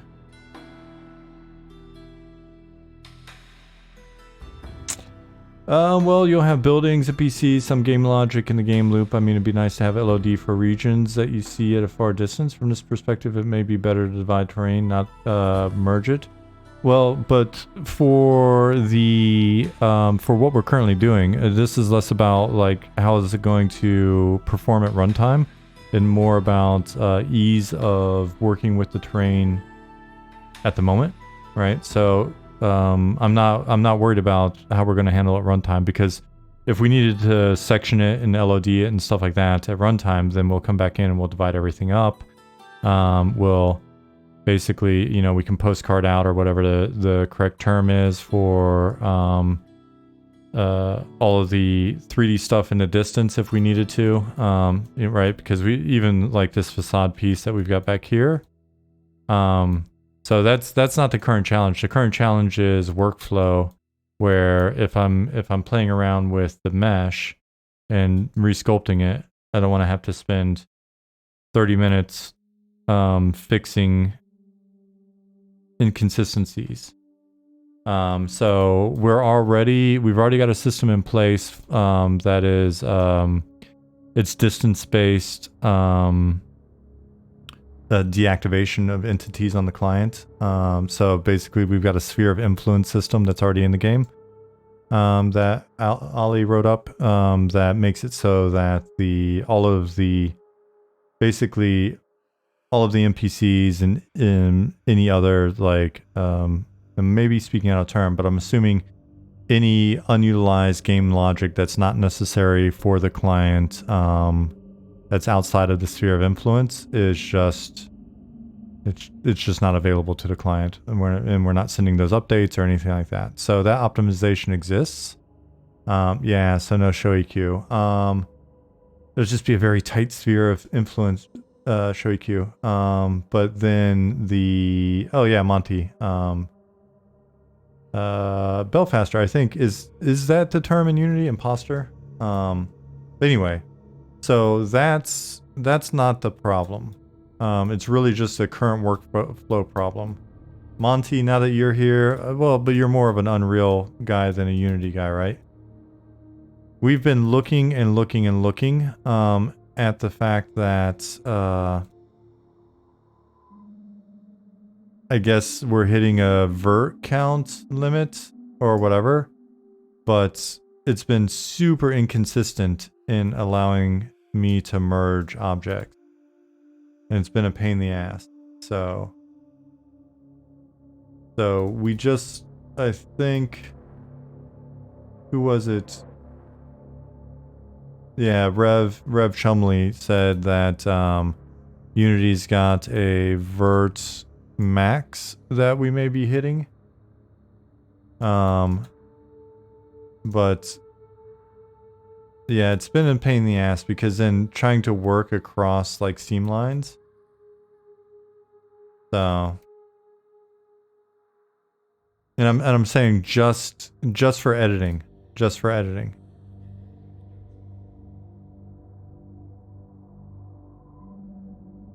I don't care if this is one mesh when we're done, right? Yeah, okay. Omni said the same. And the thing is, if I could subdivide this again, right? So basically, if I could easily grab, like if I was here, and I could easily just grab this area and then cut it out, right? So if I went over to here, if I could then easily grab all of this and then detach the faces into a separate game object and work in that area. And then basically if I could detach all of these, merge them into one object, and then work in this area like I'm doing over here, then that's a fine enough workflow, right? And again, it could always be with the vert count in mind. Let's see. I'll actually try that. So I'll come up here.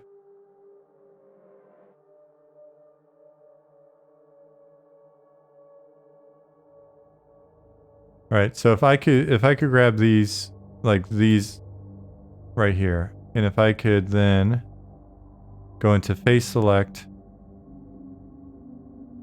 and grab these faces,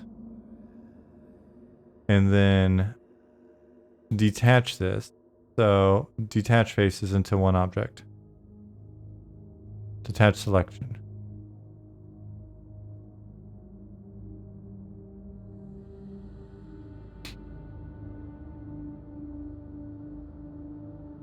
It's doing something. Maybe it's crashing? Nope. And so look, it's still not one object. I guess I could try to merge these objects in.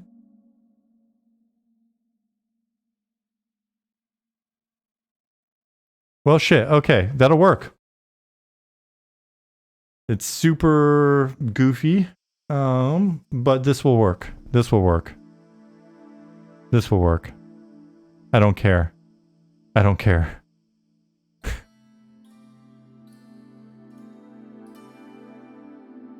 I wish. So the price I pay for not trying that earlier is I've got to clean all this shit up. That's my penance. But after this is cleaned up, no more of this stuff.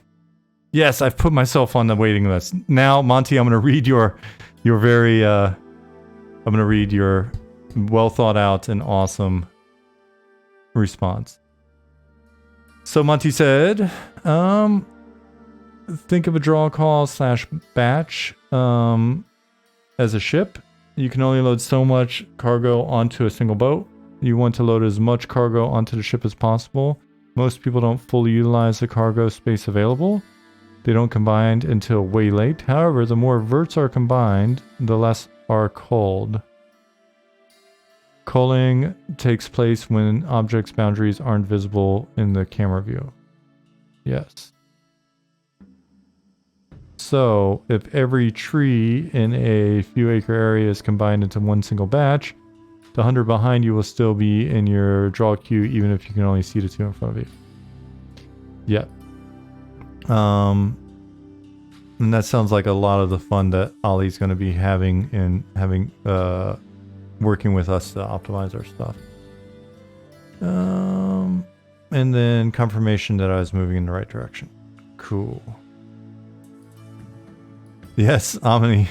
All right, so at least we learned something this evening, or I learned something this evening. You guys, it may or may not be helpful to you as well, but I will pay the penance now. I will start cleaning up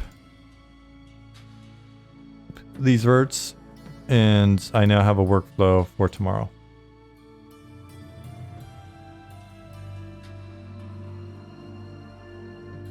Keith was able to repro my issue.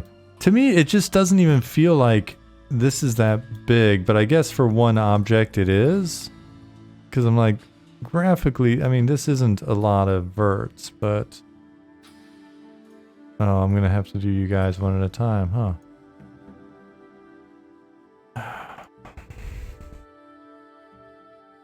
Oh, wait.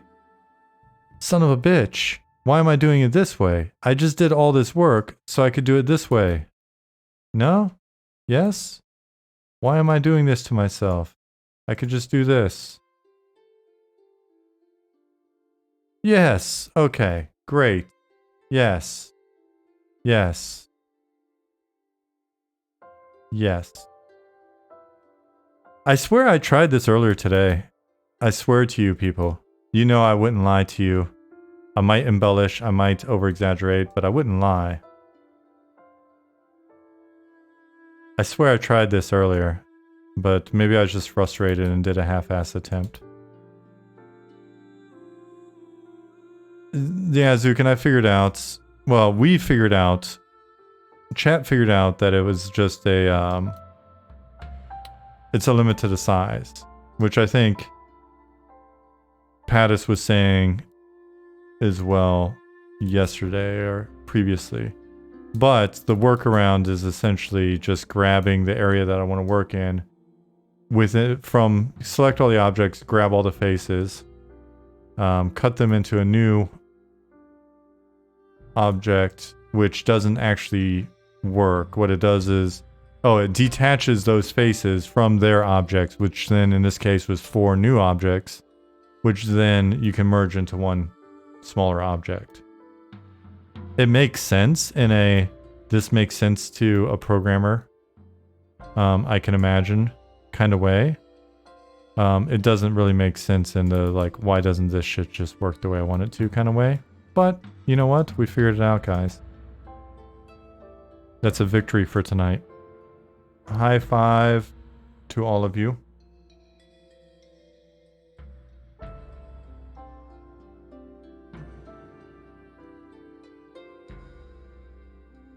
That's progress.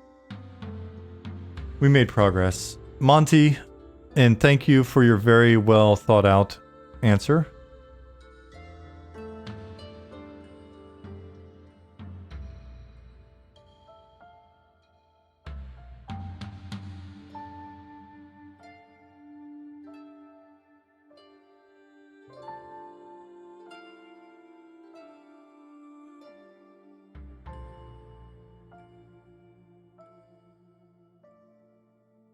We did do a thing. Good job, chat.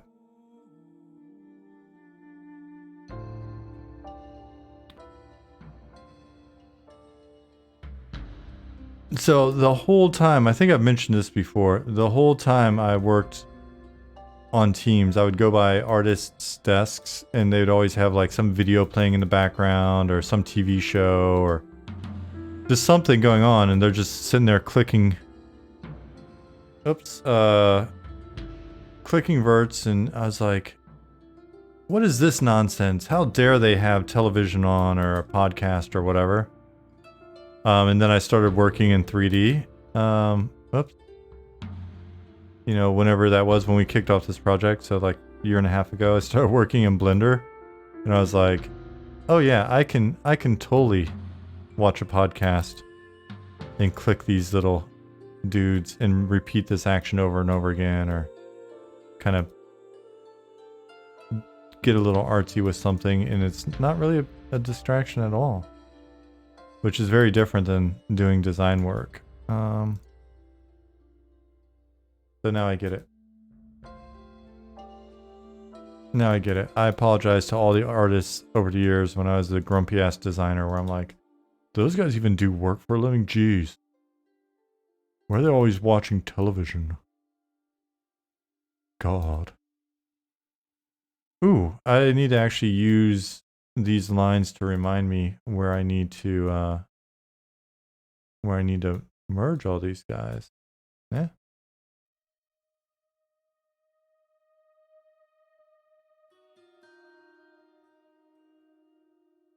But it's funny because these guys no longer line up, do they? When it cut those faces, it just unwelded all of this. Is that going to be the new game? Is that the game that we're going to play? That's probably what's going to happen, huh? Like, every time I do my little hack to try to get these guys together, it's going to create a new seam somewhere. Or is this an old seam that I just didn't really do a good job of? Let's see where the seam ends. If the seam ends right here, then it basically is telling me that it's just going to make a new seam. But it only did it on that one side. Let's check somewhere else.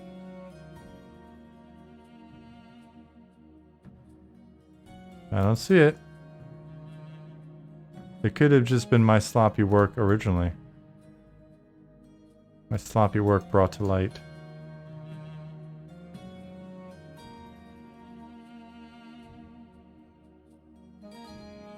And the funny thing is, all of this is meant just to be like throwaway block out work, and here I am stressing over this.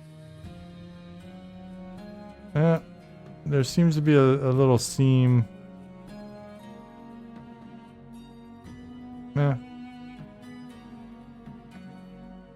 Who knows, man?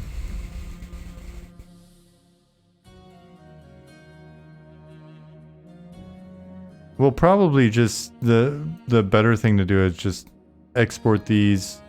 Once I'm able to get it all checked in, I'll just have it for Harrison to export out of Unity, import into Maya.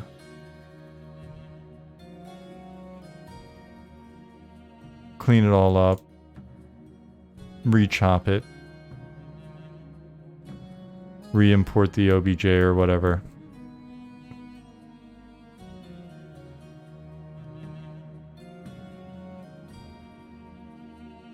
It'll be okay.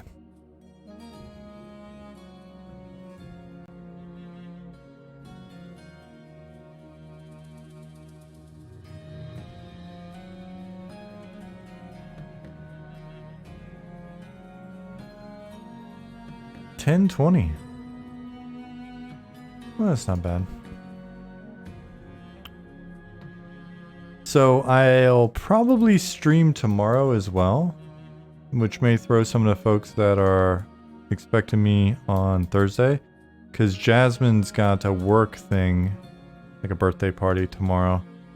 So since she's going to be gone anyways, I'll probably stream tomorrow, and then Thursday we're going to try to have a team meeting, a team discussion Thursday night.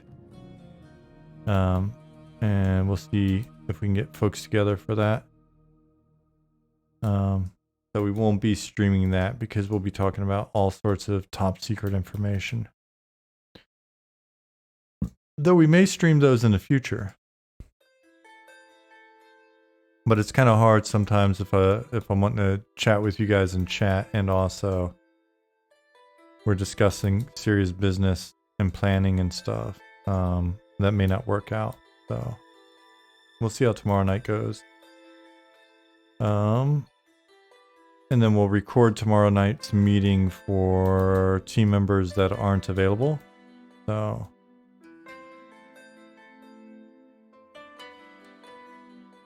it's helpful that folks stream. It helps me as well because I can watch a stream after the fact and see discussion that like Zukin's had with people, or questions that come up in like Harrison's stream, stuff like that. So.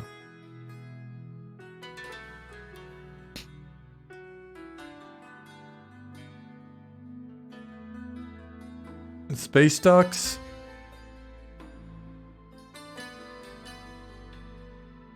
I'm gonna say thank you, but then I'm gonna keep my eye on you.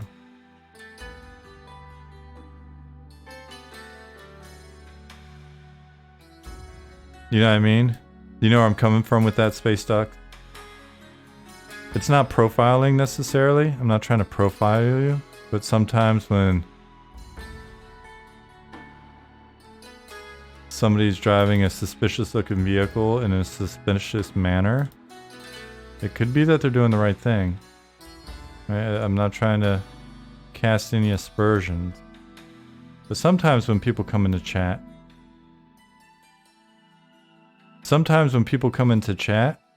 I fully understand why police officers used to pull me over when I was a teenager, just to see if I was going to do anything wrong. You know what I mean? Not saying you're doing anything wrong, space ducks.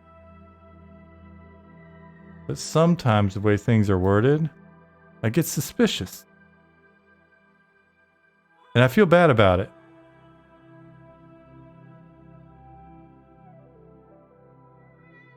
Because it could be you're just having fun.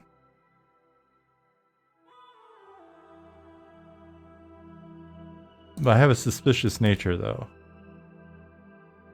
My family was in law enforcement. Also, I'm suspicious because when I was young, man, I used to get made fun of a lot. And so then it made me wary of people. And sometimes when people come into chat, I'm like, is this person being complimentary, or are they trying to set me up for something? Also, the name. I know the name Space Duck. You've been in here before.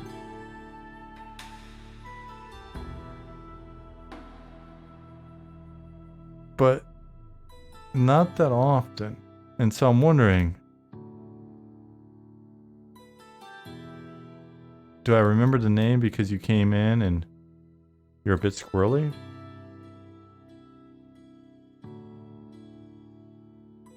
If I'm wrong here, let me know and I apologize. Because we have a very nice community here. Everybody's very nice here. It's pretty crazy. Could be language barrier as well. But I mean, I've been living in Europe for 7-8 years now with international teams.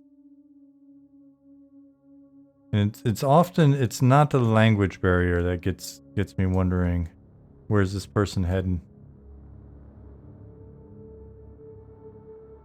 Where are you from, Space Ducks?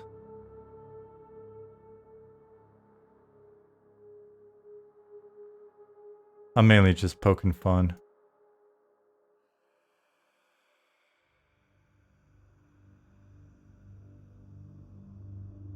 Not of you, of myself, really.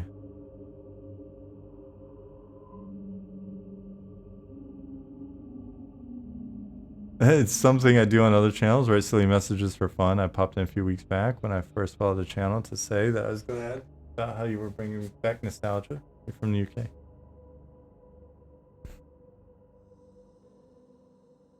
Cool, man. Yeah, I thought I recognized you.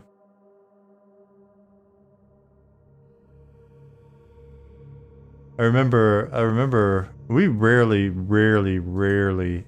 have had any like disruption in here. I think in the like 2 years I've been streaming, we've banned Not counting like the people that are selling followers or whatever. I think we banned a grand total of maybe like 2 or 3 people.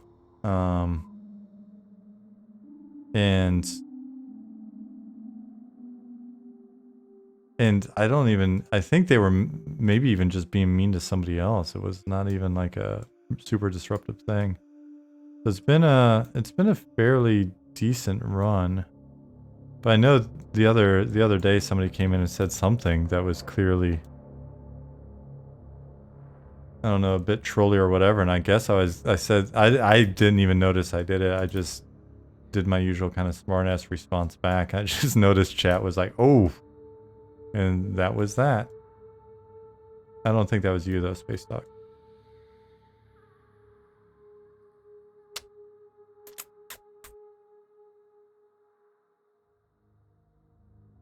What part of the UK are you from?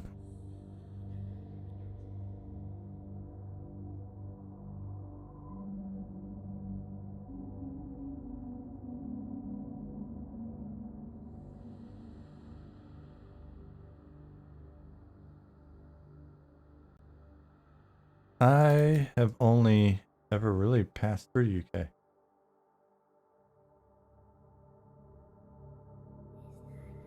Yeah, it's been pretty fortunate. I think, you know, I think part of it though is also it's pretty unknown stream. It's not like we've got a lot of crazy people. You're from Manchester? Oh, cool. Know the name? I think I've even worked with some people from around that way, but yeah, I'm not super familiar. I've been to London once for a weekend for a job interview.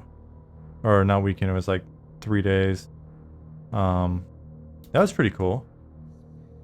Would have been an interesting job, but had I wound up getting that job, I would not have gone to Sweden, which was also really cool.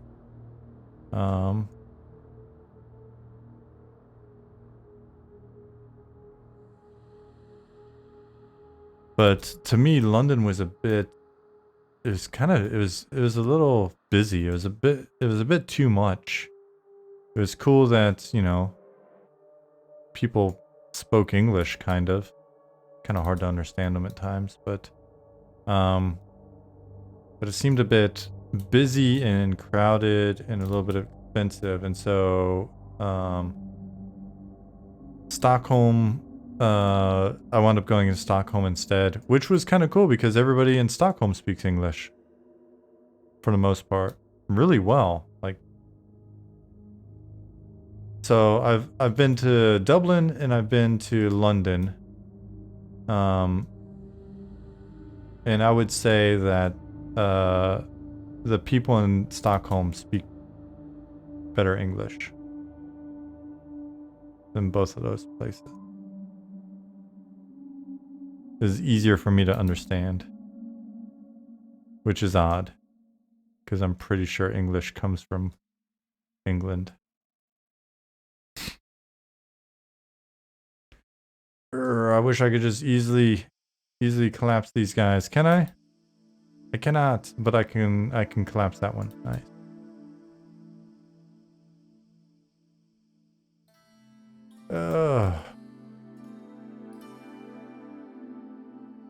Yeah, in London it was around the King's Cross area, and that was pretty cool.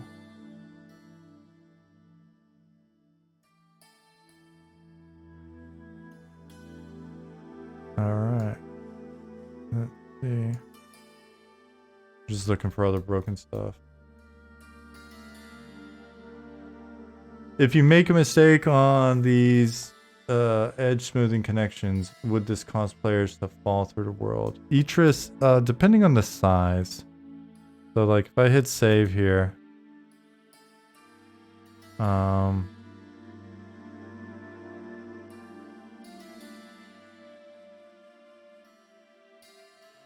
I could probably show you. Hit save again. Because I think there's a seam up there that we could look at. Yeah, I think as long as it's close enough that the colliders, there's no gaps in there, then you're usually pretty good. Amani said, once I stayed in a beautiful Norwegian village far in the north, Loften Island. Was really surprised everyone in that rural areas spoke English freely. Yeah, I was not expecting Swedes to have the English game that they had. It really took me by surprise. They've got really really cool accents too when they speak a lot of times. I dig it. We were just back in Sweden last month, and it was really nice to be back.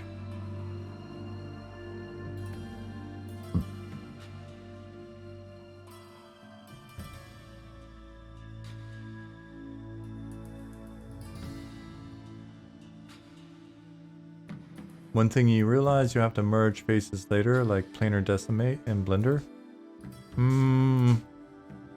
Okay. By then, I will have support from people that know what they're doing. Got the feeling I will be bending I'll either be bending Ali or Harrison's ear on that. So let's zone back over to that zone. Zone glass flats. And I'll fall through the world probably. Oh no. But I am naked now all of a sudden.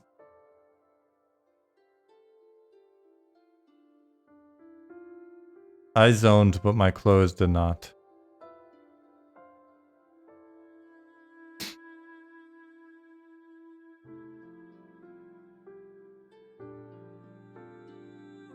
And it's getting dark. Time set 6 a.m.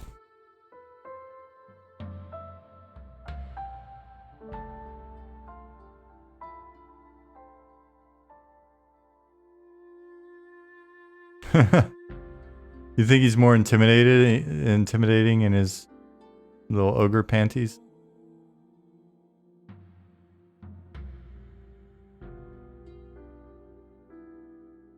Let's see if we can find that seam.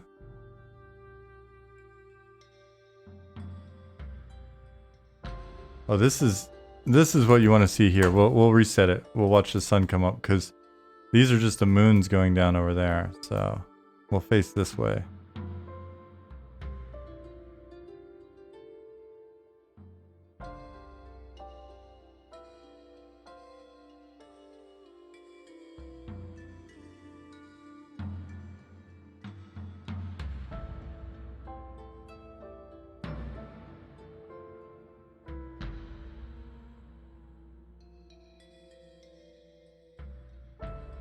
Nice, guys. Thank you.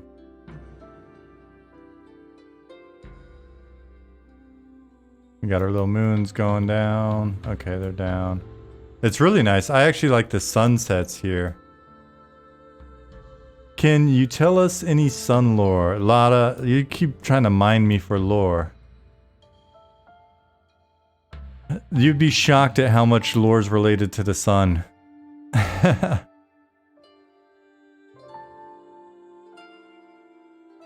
Yeah, we'll start getting that out to you. We'll start getting more of that out to you. It's been tricky, like as we're working through the lore, it's like trying to find the right level of detail as well, to not ruin certain things or spill too many beans. One thing that you'll notice in our game is we're also, so when we're developing the lore, we've taken this was an interesting set of discussions with Hamad, because he really stressed the difference between like local and global perspective when we're developing it. And so we've got our timeline that we understand from like a global perspective. But then there are local interpretations of events in that timeline. That'll be interesting as well. And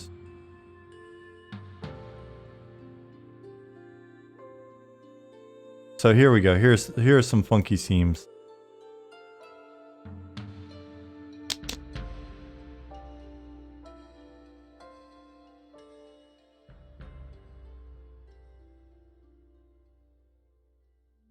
And I'm starving, so I'm not really moving that fast. Let me summon...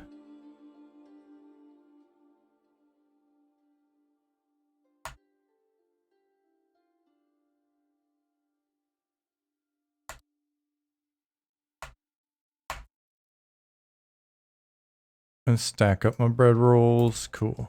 Alright. So I might be able to run back up this. Summon cake? Oh, I'd have to add some cake to the database. Not very hard to do though. Alright, so yeah, we'll fix this. Generally speaking.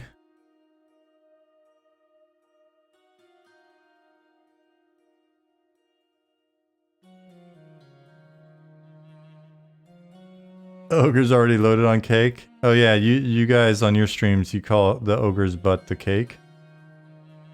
If I remember correctly. Keith said lore would be a good reveal during a group dungeon stream instead of just telling us. Yeah, the lore for that dungeon probably. Boca? Is that correct? Boca? Thank you for the follow. Let me know if it's not correct, I'll fix it.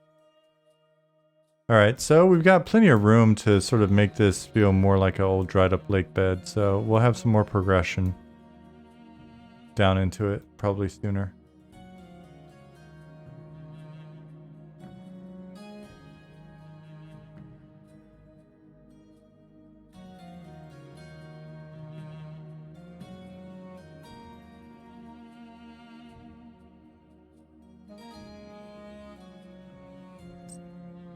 Funny, it breaks up some line of sight, but this can probably go deeper.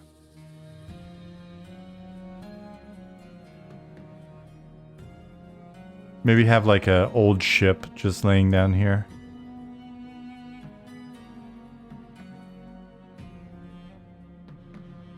Alright. So enough of that. We'll go back in here. Decayed sandworm.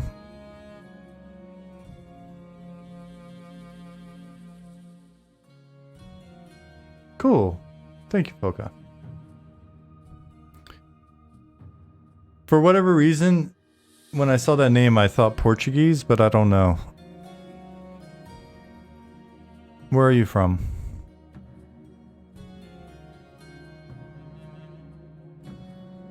Toss in a few giant gnome skeletons. That's a different point of interest.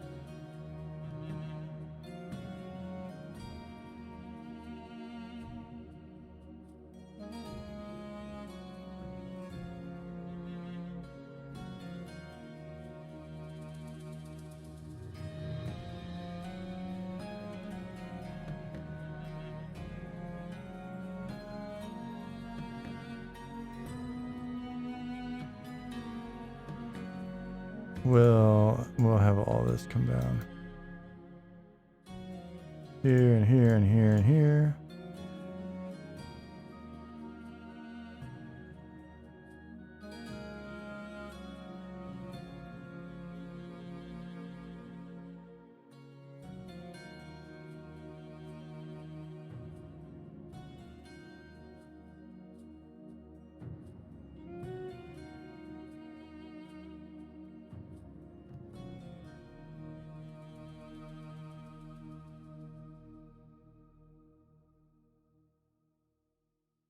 We'll have the road that comes through here will go,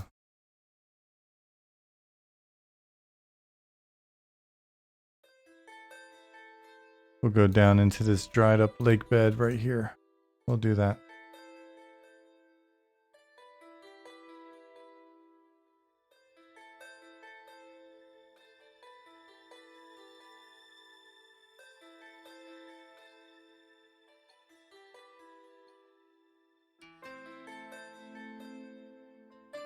And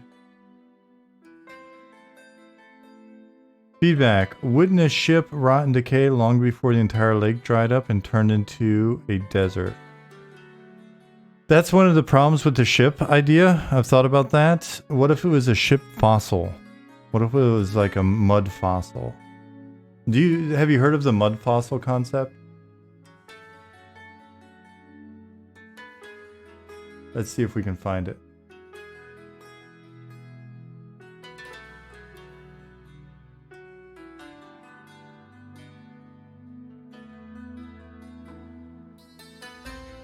So, like the mud fossils of, I don't know if you've seen, like, the mud fossil theory. I really get into a lot of these. So, there's a certain amount of our lore that comes from this weird kind of science. Stuff like mud fossils.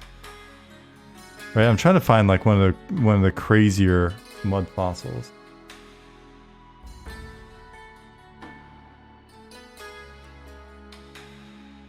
All right, so there's this belief that that if you look, some of these giant things, like there'll be a giant, there'll be basically a big stone like this, and that at one point they were alive. You know, like these various titans and giant elephants, and people find all these crazy shapes. And oh man, I watched a really cool video.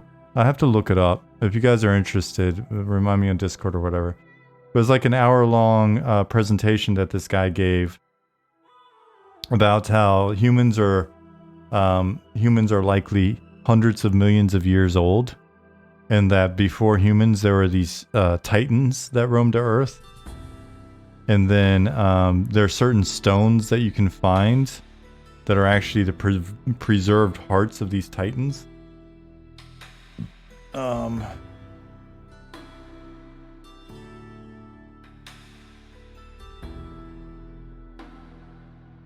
it's such an interesting presentation, because he goes through, like, I guess, Indian lore. And, yeah,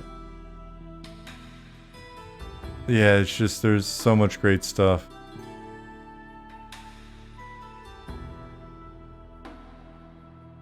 It's like, is this actually a mountain ridge, or is this the mud fossil of a titan's head?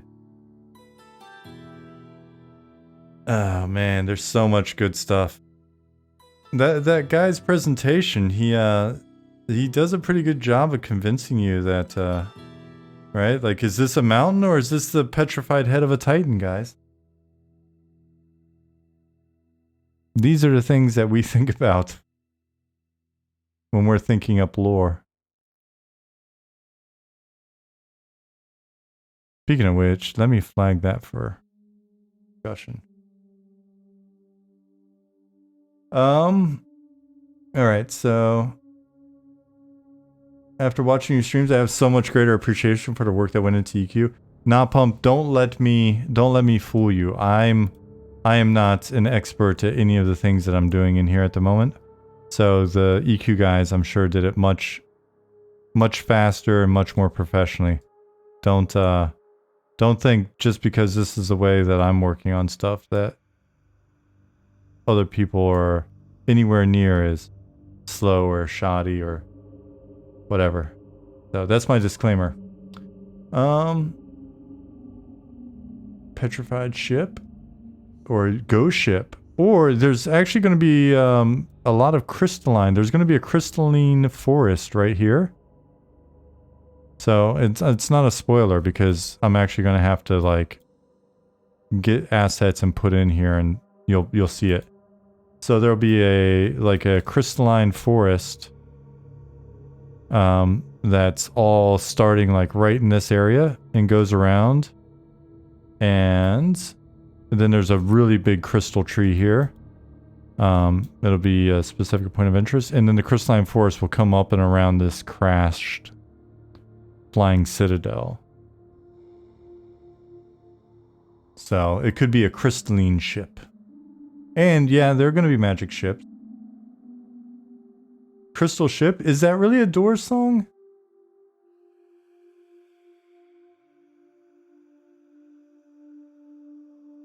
Crystal ship, Doors. You're right. I'm going to listen to that later now. I'm sure I've heard it, I just couldn't think of it.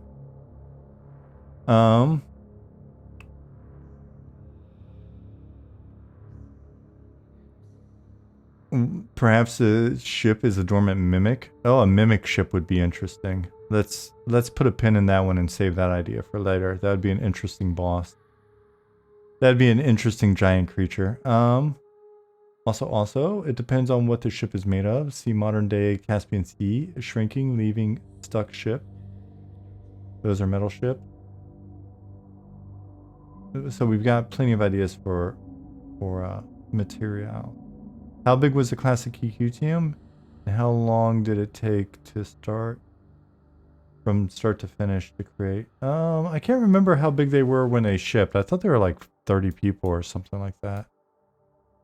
And I forget exactly what we were told with regards to how long it went on. At least a couple years, right? You would think after all of the EQ interviews that I did and discussions and stuff, I'd be able to just spit that out. Just kind of bam as is, but I'm really bad at that. Like 3 years? 3 years seems right. There's an actual, you can find, I've got a link somewhere. Somebody had posted, I believe in Discord maybe. You can find a, there's like a chart that shows the EQ team sizes at like different intervals that somebody had made.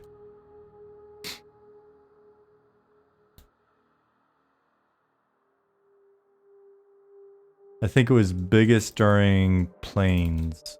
Like right around Plains it was biggest because I could have sworn one, we were pretty much a new team with regards to a lot of the design team and so we kind of overloaded ourselves with some extra people. We had new apprentices on board. I could have sworn the game Sovereign got canceled and we got those artists, so.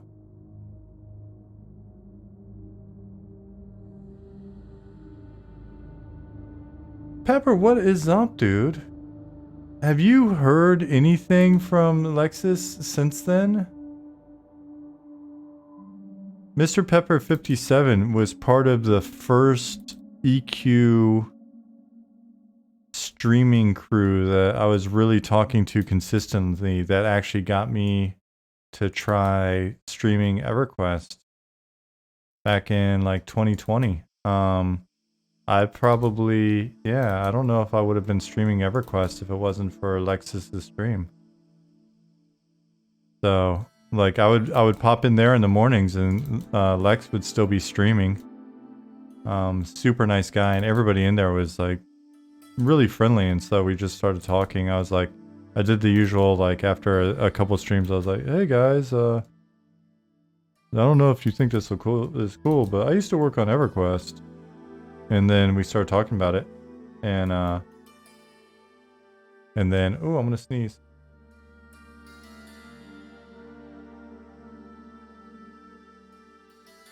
Yeah, and so I just watch them every morning and talk to these guys and see what's up, and they're the ones that were like, hey, Aerodune, there's a time-limited progression server, Aerodune, blah, blah, blah, you should check it out. I was like, oh man, that sounds fun. I'm gonna get my wife to play EQ with me, and I'm gonna talk to her about, like, you know, what it was like to play EQ back in the day and stuff I worked on. Little did I know, I was like, I don't remember anything about EverQuest. Oh crap, I'm the worst EverQuest streamer.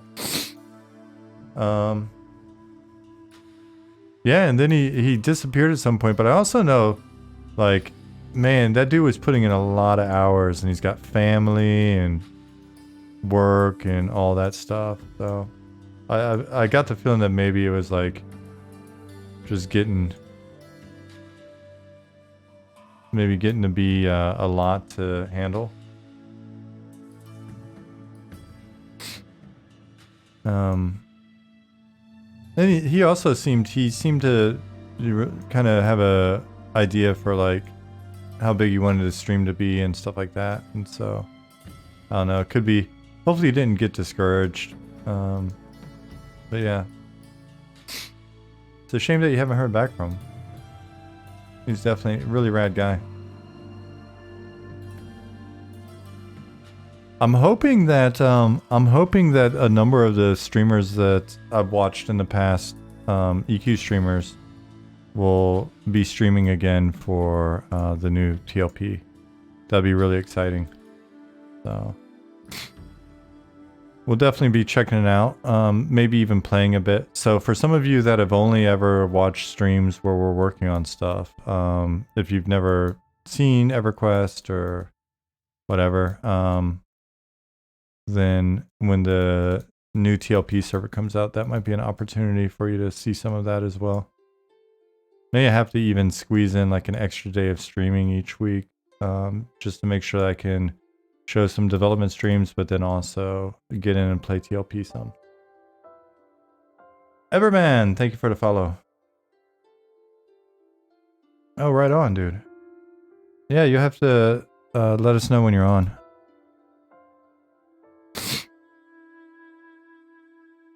But there are a lot of really great, very, very, very knowledgeable EverQuest streamers, and so it's really cool.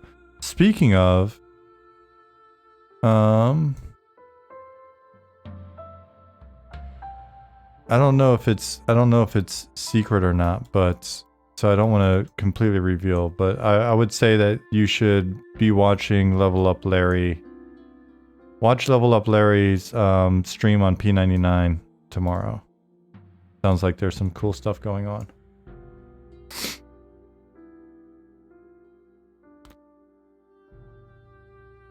I mean, the TLPs are so much fun because it's just so cool to see all the newbies, all the low-level players playing.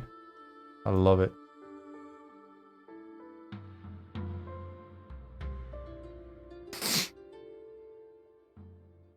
Yeah, I've got to dust off my TLP account. I feel bad, man. I really fell in love with my cleric on Eridune, and I should play him more, or I should have played him more. But now it feels like if I got there, I wouldn't really know anybody in the community, and yeah, I guess I just haven't really had a ton of time. I don't know where all my time goes. Partially here for sure. I spend a lot of time, so when I'm not streaming or working on the game directly, I do a lot of house stuff. I do all the cooking and the bulk of the shopping and stuff like that. Take care of the dog during the day, but then I'm also like, I'm very like, we don't discuss politics or current events or anything on the stream, just because I like the community and I don't want people. I would prefer people here bond over the things we have in common rather than have people get pissy at each other over, you know, tribal bullshit, real life tribal bullshit. If you want to, I guess, be kind of tribal about game stuff, that's fine, but still you should be cool. But I spend so much of my time reading, you know, news sources and news and economy, like basically stuff related to the economy and emerging financial situation and world events and blah, blah, blah. I try to stay really current on things like that. Spot trends, make sure that Jasmine and I are prepared for whatever's going on, so it's kind of a mini job. I think if I wasn't working in games, I'd probably be focused on just that.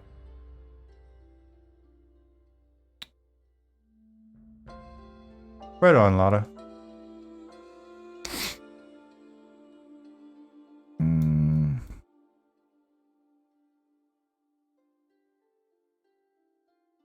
Freaking seams everywhere. I guess we'll eventually get all that fixed.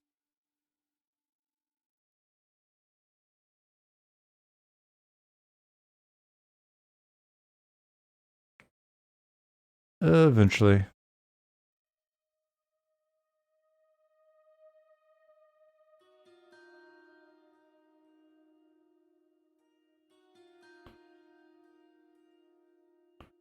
And YouTube's asking me, is it? Nope, they're not. I was like,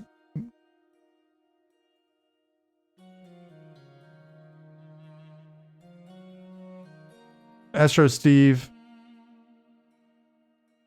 Yeah, it's a bummer, right? Because I felt like I invested a fair bit into the cleric, but really the cleric for me was about doing stuff that I never did before. So like I camped the Paw of Apollo with my cleric and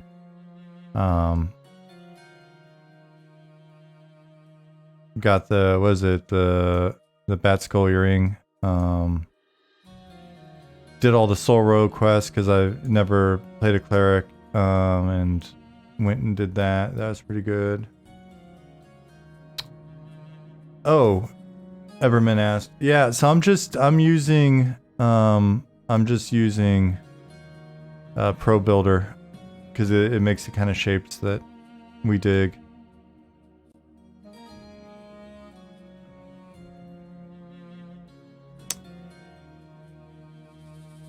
Cleric Silver armor was so lame though, but it was pretty. It's good for Fashion Quest. It's a nice color. Do you not agree? It's not pea yellow. How dare you?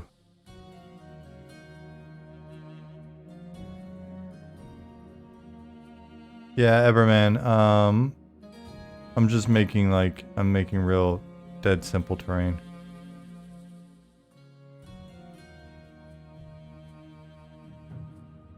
Doing my best.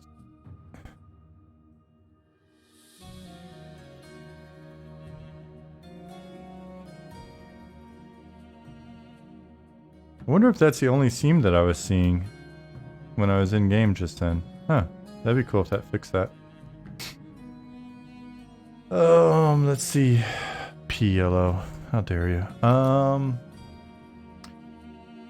Vandrock asked, were you around EQ when they did the Test of Tactics Global PvP event? I was. I can't remember if I was in customer service or if I was a design apprentice or both. But I remember Test of Tactics for sure. I think I was already a design apprentice by then. Because Test of Tactics was after the server-wide Best of the Best, right? My guild leader actually won the server-wide Best of the Best for Shadow Knight. He was a Shadow Knight. Which was kind of cool because we were a smaller server. I played on 7th Hammer. And I mean, we were the biggest guild on 7th Hammer at the time, but competing against like FOH and everybody else. Oh, I misunderstood your question, Everman. Yeah, so it's basically I've just laid and duped out planes to make the terrain. Sorry. But it is in various sections. So you won Monk on Sarum back in the day. Oh, nice. That's an interesting one. Because you can't really feign and like fool each other. Alright, so Jadub asked, so if you like the feedback, Shawn, I will keep coming in here and providing it when I see you streaming. I'm a huge fan of EverQuest. I've spent several thousand hours playing both EQ and EQ2. I want to tell you that I think you did an awesome job making the Star Stables an actual game.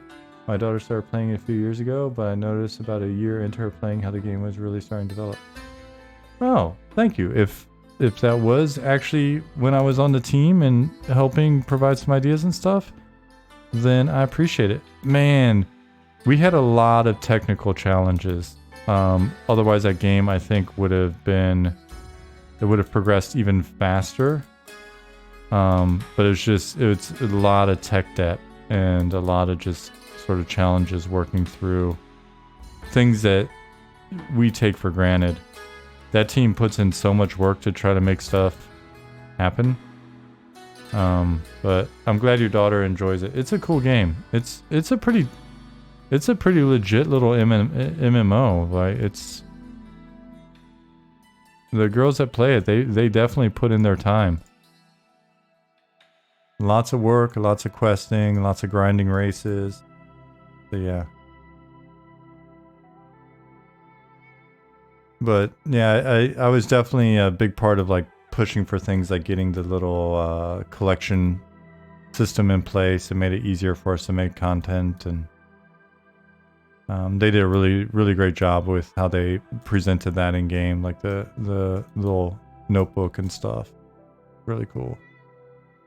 Collection achievements and stuff. Yeah, right on. Yep, keep coming in. Okay, so it's actually after 11. Oh shit.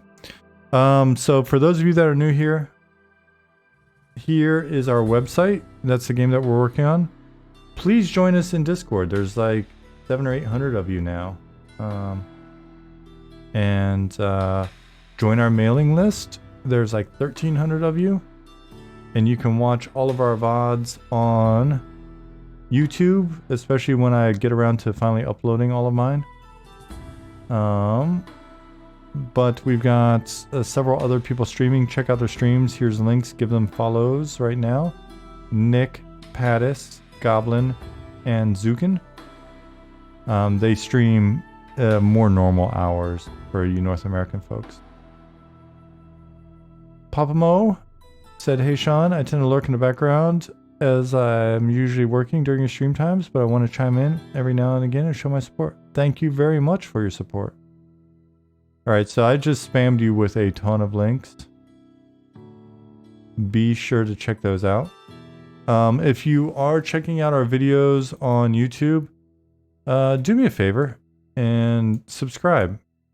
We've got about 500 and some subscribers on YouTube.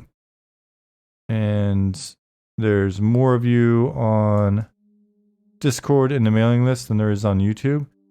So what I'm thinking is you should subscribe, because YouTube is, I'm hoping, going to be an effective means of having people just sort of find the game naturally. And I think the more you guys engage with YouTube, the more it helps that algorithm, as every YouTube person seems to say. So please do that.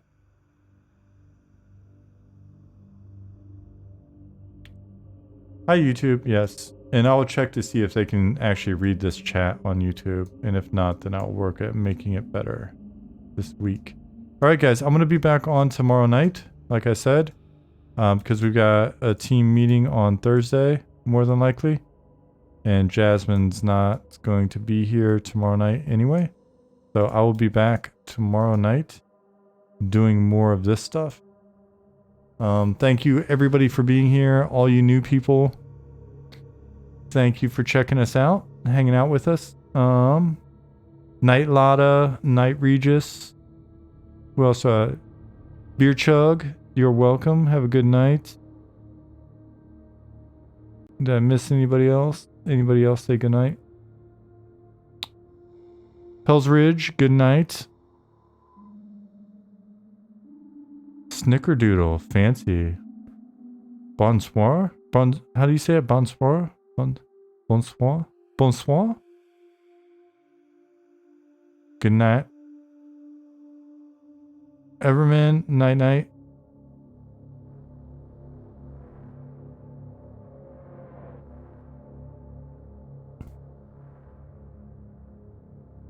Bonsoir, Pee-wee. Bonsoir. Oh, man. I don't think Jasmine's ever watched that movie. We'll have to watch it one of these days. I showed her a clip of it and she was like, what is this?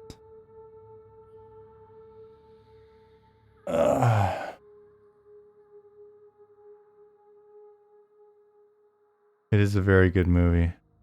Okay, guys. Na dann. Gute Nacht. Schlaf gut. Bis morgen.